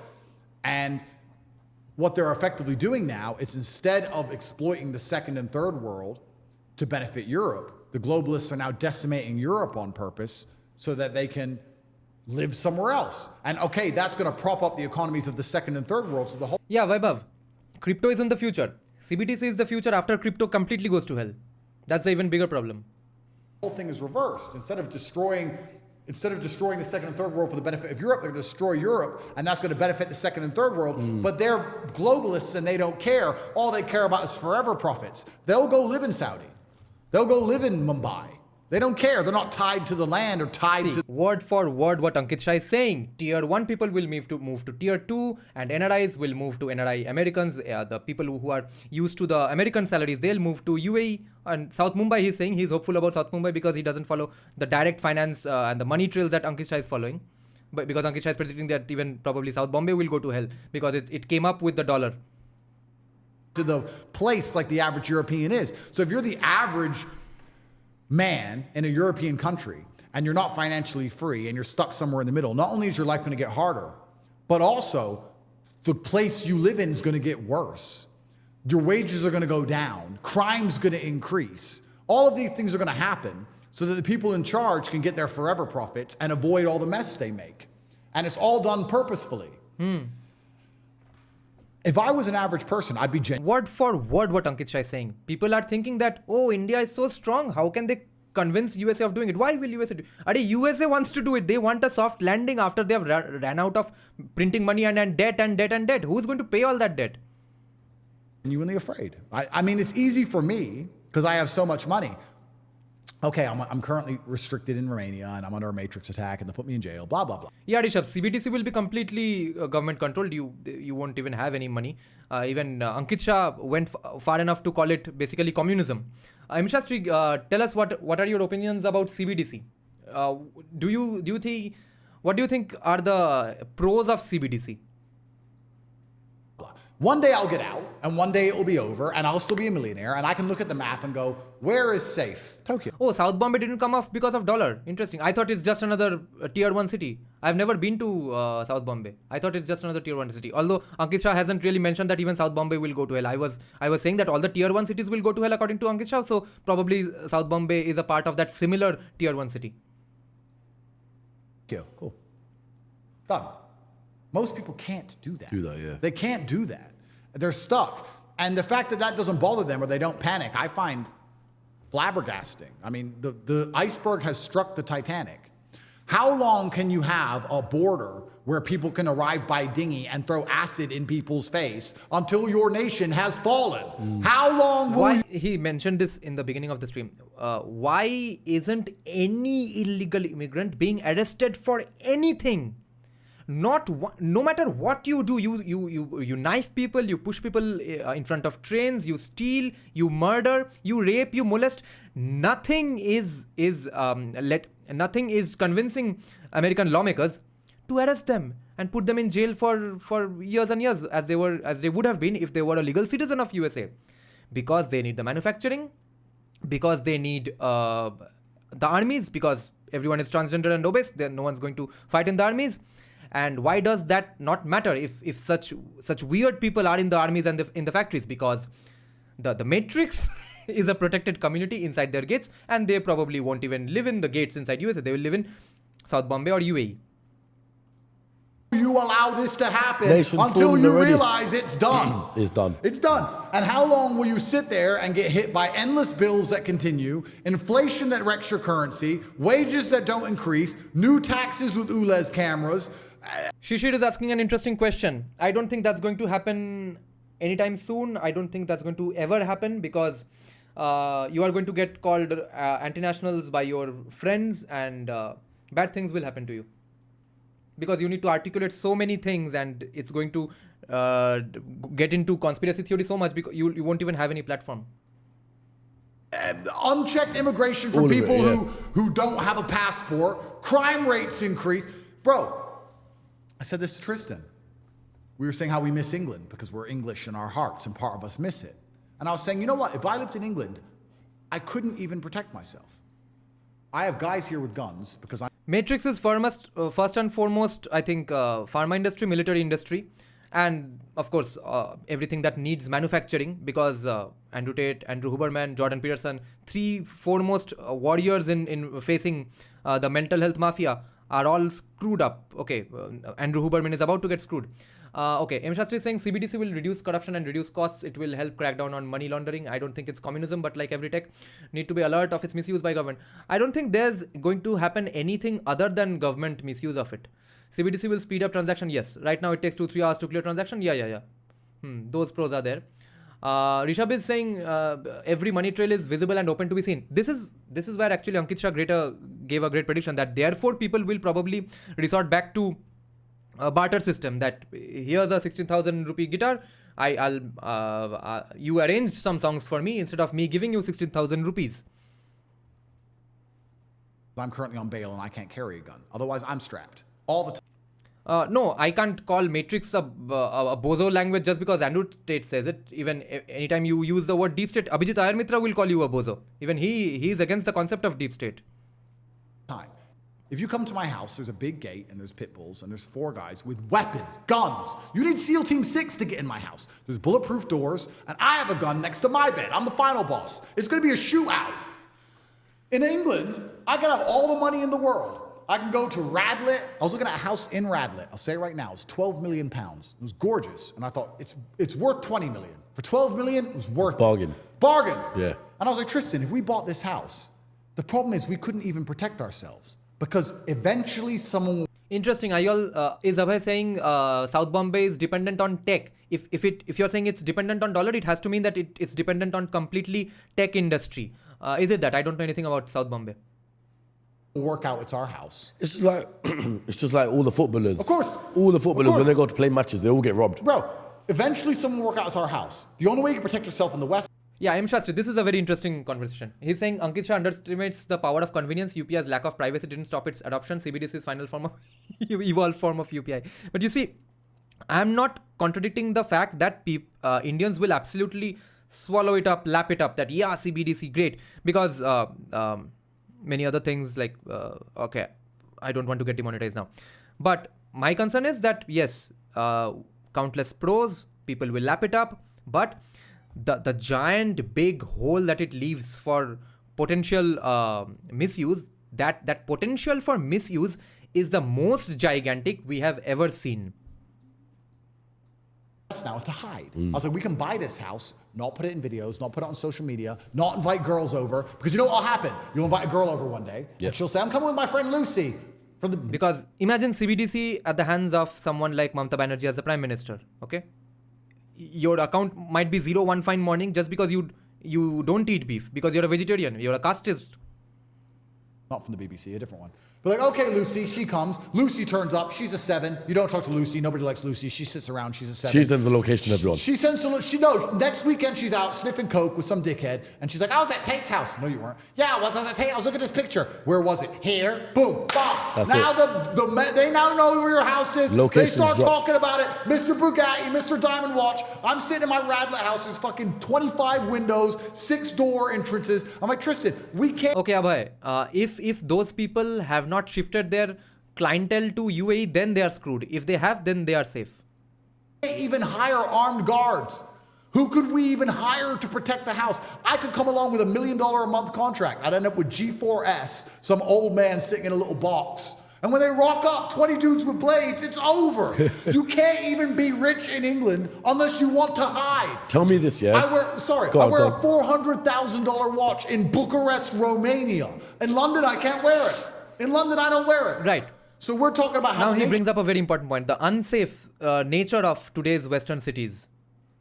nations failed. You could be rich. Which is, I think, very understated even today. People need to get it rammed into their heads that Indian cities are probably safer than most Western cities today. In England, and you're still not safe. You still have to pray they don't find you. You have to live like a hermit, like a cockroach under a rock, and hide. Or maybe you get a chance to call the police before they chop your wife's hands off. Oh, that's great. That's how fallen this nation is. And there are people there with no money. They're not even rich like me. They have no money. And they're sitting there going, it'll be okay. Maybe if we get Rishi Sunak out and get another one in. No, it won't. No, it won't. It is a failed society. You need God. Revert to Islam and move to Saudi Arabia. In Saudi Arabia, none of that will happen to you. This is what I was going to say. So tell me... He has lots of hopes from Saudi Arabia. Maybe the kind of Islam he has read, that's actually going to be followed by Saudi Arabia. This for me. Paint me this picture. The case was dropped. You're free to go wherever you want. You get on your private jet tomorrow. Yep. Where do you tell the pilot to go? Well, I'm talking about to reside, not just holiday. Yeah, to reside. Yeah. And that's the thing that's interesting, because I really, truly believe the Western world has fallen now. Yeah. And one of the things I prioritize now in my stage of life is safety. I don't see the point in anything if I'm going to end up killed. And if you're going to kill me, at least the Matrix has to kill me. At least make it a cool story. He was telling the truth. He did fun podcasts. They assassinated him. Make it good. I don't want to die because some idiot wanted my watch. You know? Yeah. I don't want to die for that. And I feel like the whole Western world is that dangerous now. I make this clear. When I go to London, I'm probably the most nervous. I don't know how anyone lives in London without feeling nervous. I'm so nervous all the time. And it costs me such an exorbitant amount of money. If me, my brother, and a couple friends go to London, we'll jet from here. Okay, now it's a lot of personal ranting. Now we can have some nice conversation based on the chat here. Let's see. Yeah, what Shishir is saying here, Shishir is saying that I think Rajiv Malhotra and JSD are the only non-left people who have exposed Modi and BJP's prem of American... See, I have actually had conversations on this topic with many right-leaning people, Hindutwadi people, people who have been members of BJP, RSS, etc. I think they are still in those parties. They have said that, see, basically there's no other option. We can't pick a fight with everyone. We are already picking a fight with so many big establishment powers, narrative builders inside India. Even if we start doing that immediately outside as well, it's going to be an impossible battle to watch. So we go step by step. We handle them when we can. For now, just get whatever benefit we can out of them. Do and rotate become no. The only people that will be abused by CBDC is bank managers who shield their clients' shady transactions. According to Trads and Sandeep, their followers call them Asli Modi followers. I always thought linguist me was Trad. Interesting. It's unsafe because of Muslim immigrants. Rishabh Goyal is saying, CBDC, yeah, the time for gold coins and silver coins will be back because metals are the only thing which can act as a right. The tangible things are at least in the far ahead future, when even CBDC is corrupt, then I think that will happen. I didn't know people born with Odin is saying, why Andrew is so deluded? The people that are doing in the chopping are the... Because, see, that is what we began the podcast with. Who is a Muslim in front of you? If you argue with Bengali commies, only R. Rahman is a Muslim. APJ Abdul Kalam is a Muslim. Who is a Muslim aspirational model to the guy who is throwing stones on the Ram Navami? Aurangzeb. And the other friends he has seen throwing stones. And who is a Muslim to Andrew Tate? Khabib. One thing I'm really worried about is feminists have really infiltrated the Modi administration. They have, and you can't really do anything about it at the moment. But you see, I'm not worried about feminism in the Modi government, not more than the extent that it is already very feminist. I don't think extra damage is going to come. The more impending third wave, fourth wave feminism damage that is about to come, that has not even infiltrated the government yet. But one great thing about this government is that they have counter appropriated feminism also to a large extent. Okay, even Nupur J Sharma of Op India, who is basically in the Maulana Modi wing now, tried to give strong counters to Smriti Irani, but Smriti Irani, who is I think absolutely Prime Minister material, held her to account as well. But you see, people like Smriti Irani and the other controversial Nupur Sharma, those people are the face of women-led Hindutva as well. So I think feminism is going to have a tough time debating these kinds of people, and more women are coming up in that kind of Hindutva as well. But they are going to be very much in favor of, make any law, screw the man. The problems and the debates we are going to need to have with the next generation of crazy, even more crazy feminists have not yet infiltrated. They are still in Ashoka, JNU, JU campuses. They are not in the government as of yet. They are going to come, and for that, if we want to debate them in English, these people are your weapons as well. Especially for the kids who don't understand the English of Jordan Peterson, or are not going to read Gita, or won't understand a word of what J. Sai Deepak says. The next generation of class 10, 11 boys, they are already armed with Andrew Tate's arguments. Government abuses Ambani and Adani with regulations, weekly changes to Companies Act regulations, retrospective taxation. Government abuses in layers. Yeah, retrospective taxation. My God, how can people still apply that? Cherry picking moderate Muslim and glorifying them is a common pastime for communists. Yes. Can you go more on CBDC more? I don't know much about it. Even I don't know much about it. That's my problem. As far as I know, CBDC is okay. Let's Google this stuff. Let's see what we can find out. Since we are in the topic of Ankit Shah, CBDC, Central Banking Digital Currency. What is a CBDC? Central bank digital currencies are a form of digital currency issued by a country's central bank. They are similar to cryptocurrencies, except that their value is fixed by the central bank and equivalent to the country's fiat currency.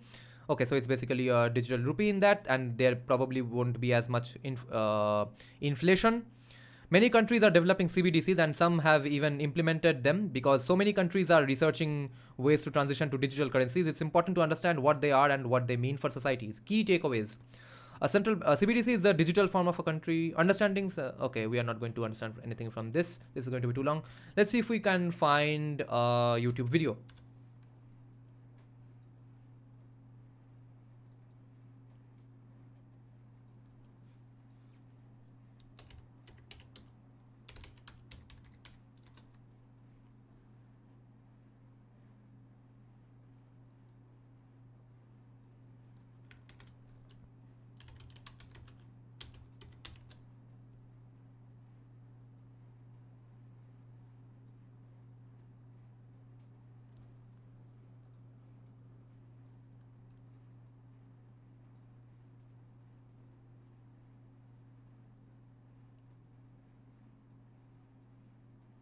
I don't know the technicalities of it, but I don't know what it is, exactly what it is. I just know that it's a card. I don't know how the card is made. Do you know what a central bank digital currency is, or how a CBDC might actually work? Plenty of people are talking about CBDCs today, but most people don't understand how it's actually dive in. There are 4 types of money that have been used throughout history, or that potentially might be used in the future. One of them is commodity money. Another one is commodity-backed money. Another one is private ledger money. And another one is public ledger money. These are the only 4 types of money that might exist or have existed in the past. So let's start off with commodity money. This is very simple. This is seashells, this is gold coins, this is silver coins. This is the way that the world has operated for thousands of years up until relatively recently. You've got your gold coins, your silver coins, your copper coins, and you trade them for goods and services. The commodity itself is the money. Number 2, we have commodity-backed money, and this is relatively newer within just the last couple thousand years, and it's become more and more popular throughout the more recent history up until a few hundred years ago. And this is where banks, whether it's a local private bank, a central bank, has the gold in storage, the silver in storage, the commodity in a vault, and they give you a piece of paper. that says, hey, you can come get that commodity at any time. So instead of the commodity actually trading as money, something else trades as money as a proxy for that commodity. And so that paper trades, and the paper is the money, but at any time you can go get the actual commodity, so that paper is backed by the commodity. This type of a system became extremely popular a little over 1,000 years ago and centralized more and more and more until it failed in 1971 when the last commodity-backed monetary system, the gold exchange standard that started in Bretton Woods, ended in 1971 when the United States closed the gold window. This meant that all the pieces of paper that were circulating around the world that said, hey, you can go get your gold from the United States government if you want, ceased to be redeemable for the commodity, and the paper became the money by itself. This led to a hybrid of the two systems over the last 50 years between commodity money and commodity-backed money, but instead of gold being the commodity, debt became the commodity. And so at the foundation, instead of having gold that money was created off of, you have US government treasuries, you have government bonds, government debt as that foundation that then dollars are printed off of. And so you have paper dollars that act like a commodity themselves because you can trade that actual paper as money and it's not redeemable for anything.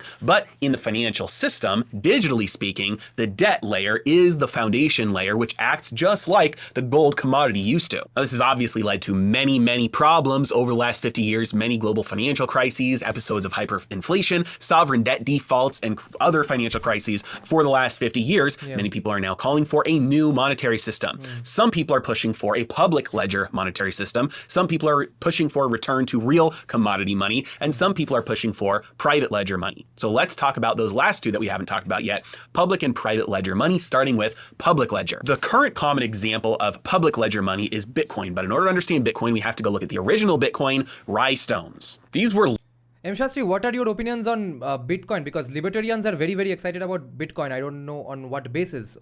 Why do they have so much hope that Bitcoin is here to stay and they are not going to get screwed?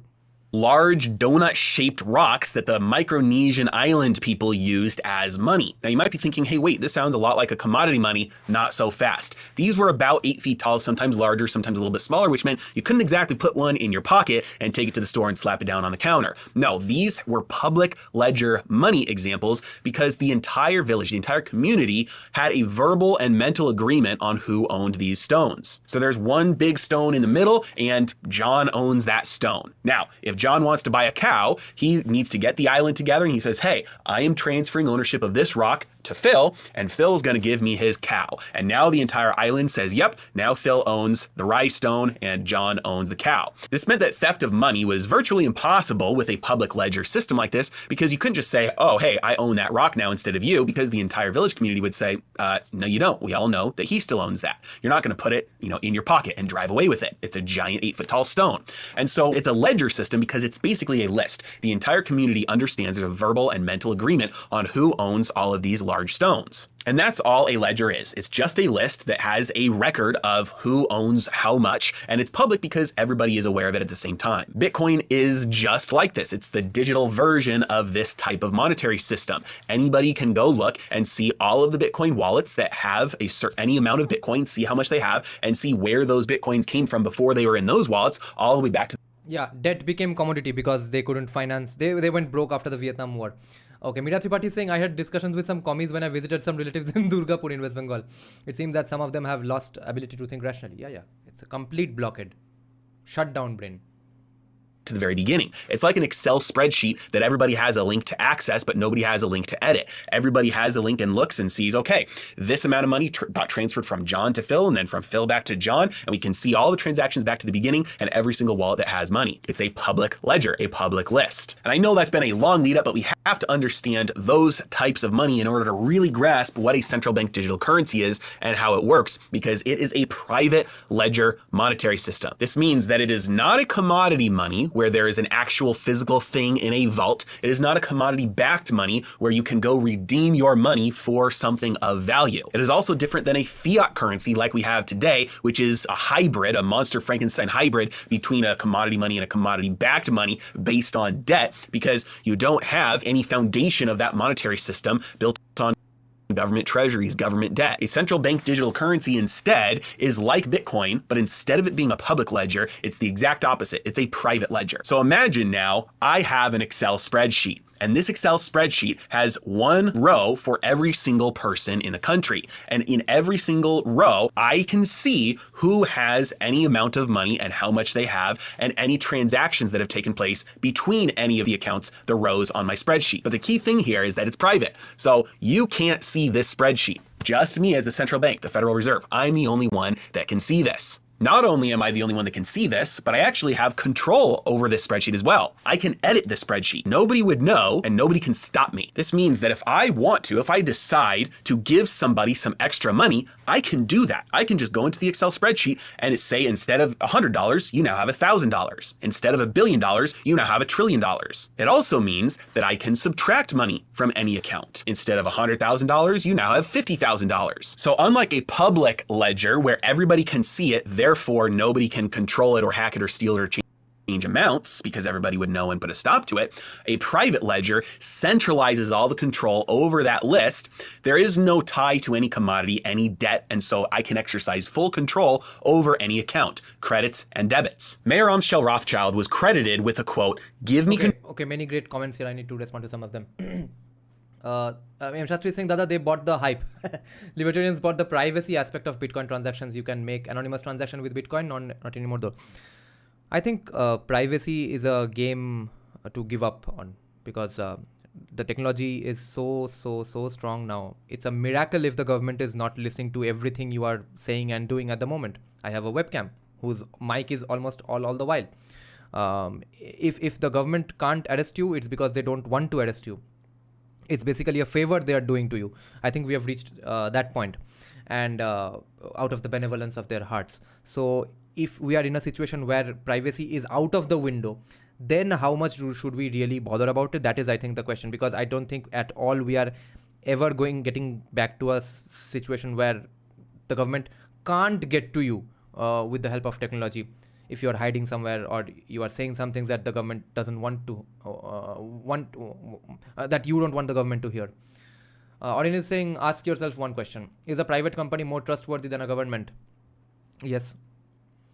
Linguist is saying, I have talked with Tate, Sanskrit scholar, who agreed with all the references regarding Gautam Buddha being avatar, is also in Shastras, but he said he personally doesn't believe it due to his sect's guru didn't accept it. Oh, interesting. Okay. Meera Tripathi is saying, do you believe in Savarkar's idea of complete end of Jati identity? I also think that everything should be merit based. See, complete end of Jati identity can only be a call. Where you are pissing off people unnecessarily is that people who have their Jati identity, people have still to keep a track of their lineages, even if it was made up by paying some Brahmin Purohit 100 years back. Even if that is the case, even if they get a kind of confidence and a boost in their mental health because of their 1,000-year-old lineage from their Jati identity, first of all, there is a big problem in asking them to objectively forget. You remember it up until last 5 minutes, now forget. That basically can't work. If it happens in the way that it has happened in atheist families, that what Ankit Shah was giving the example, then I have many other friends whom I've asked their caste, and they keep saying general. I'm trying to understand what's their Jati, what's their Varna. They're saying general.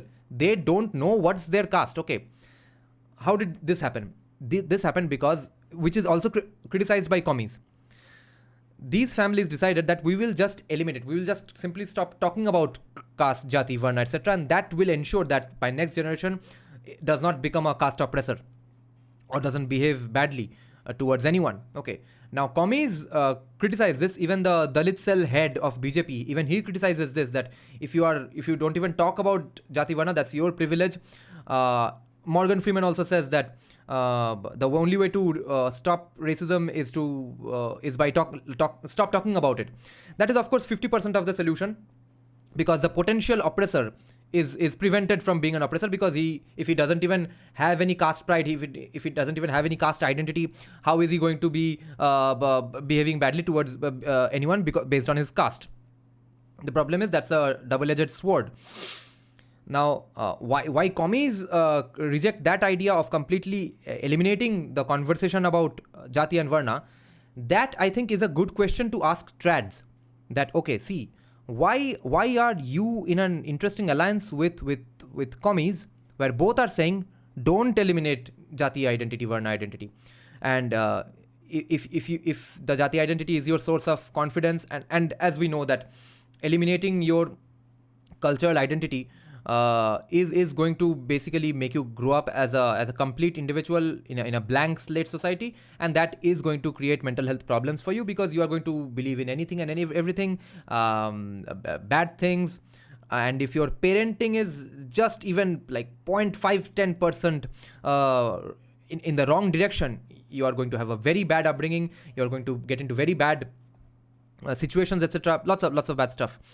But if those families who do have a Jati identity but also can inculcate the idea that no Jati is higher or lower than them, then we can have a society where all of this can survive together. We are only making the call for that now. So far we've had the arguments that Jati and Varna is great, lower caste people are bad. Savarkar has said that completely stop talking about it. So I can't provide any answer other than nuances and good hope. Control of a nation's money, and I care not who writes the laws. The more you can control the money, the more you can control everything. This is because money makes up half of everything. Every single thing you do all day long, whether it's work, driving somewhere, eating, sleeping in a home that you rent or have your mortgage on, everything you do, the other side of that is money. So the more control you can exercise over the money, the more control you can exercise over everything. You virtually have totalitarian control over every action and every decision and the flow of all resources in an economy. This is why a CBDC is a tyrant's wet dream. You've got all the possible... Yeah, the nationalist. I'm happy with that explanation. No one's going to agree with me. Like today in the other live stream, I said that when Sanjay Dikshit, who criticizes IAS bureaucracy, is angry with Sanjeev Sanyal for criticizing the bureaucracy, he is basically showing Jati and Kul solidarity. It's not Kul solidarity, it's Jati solidarity. That because his Jati is his profession here. He is an IAS. He has a solidarity with other IAS officers. And Sanjeev Sanyal is an out group there. So an outsider can't criticize IAS. Sanjay Dikshit can criticize IAS. So if Jati is just profession, fair enough. Call yourself a musician or whatever. Data, you've got all the power to make any decision you want, and you've got the control to actually enforce that decision. You think people shouldn't spend as much on gas? You can stop that. You think that people of a certain race or ethnicity or gender or minority group need more money? You can just credit them some more money. You want to stimulate spending? You can give people money that would expire. You think inflation's getting out of control? You can just debit people. No, commies are irrelevant, of course, population-wise and electorally, but what do you do with the Dalit head of BJP, head of the Dalit wing of BJP? He is saying that no, we shouldn't stop talking about Jati, Varna, caste, etc. People's accounts. Full control, no accountability. Now, I get it. Just because the potential to abuse power exists doesn't mean that power will be abused. So if you want to know the likelihood of that happening, all you'd have to do is study history. And I can guarantee you one thing, the more you study history, the less you'll trust in governments. As always. Okay, basically we ended with what audience said in the beginning in any way. Okay guys, this was a great discussion. Thank you for joining. I'm sorry, not exactly sorry, but it's fun if you got pissed off. It's fun if you found something to agree here. I think Sanjay Dikshit didn't actually see his whole podcast. Even if he did, what difference was it going to make? He had a problem with the main criticism that Sanjeev Sanyal was making. And the problem was that he just doesn't think Sanjeev Sanyal should criticize. That's the only point I could see. Ancient Bharatiyas did not have surnames, hence their jatis were only determined by their profession. Yeah, Sanjay Dikshit has a lot of times made fun of, criticized. Exactly, that is my point. Now he is criticizing Sanjeev Sanyal only because it's jati solidarity. YouTubers are being paranoid. M. Shastri has a lot of trust in governments. He's a big government guy. Uday Bhaskar is saying everyone is trying to launch their own cryptocurrency. Once this trend comes to a full circle, then can we expect some exchange and standard among them all? शायद थोड़ा बुरा लग गया इस बार. बुरा लगा क्योंकि वो बाहर वाला है जो बोल रहा है. But don't call me Guddu, it sounds bad. Lol. Okay guys, thank you for joining. Good night. Bye bye.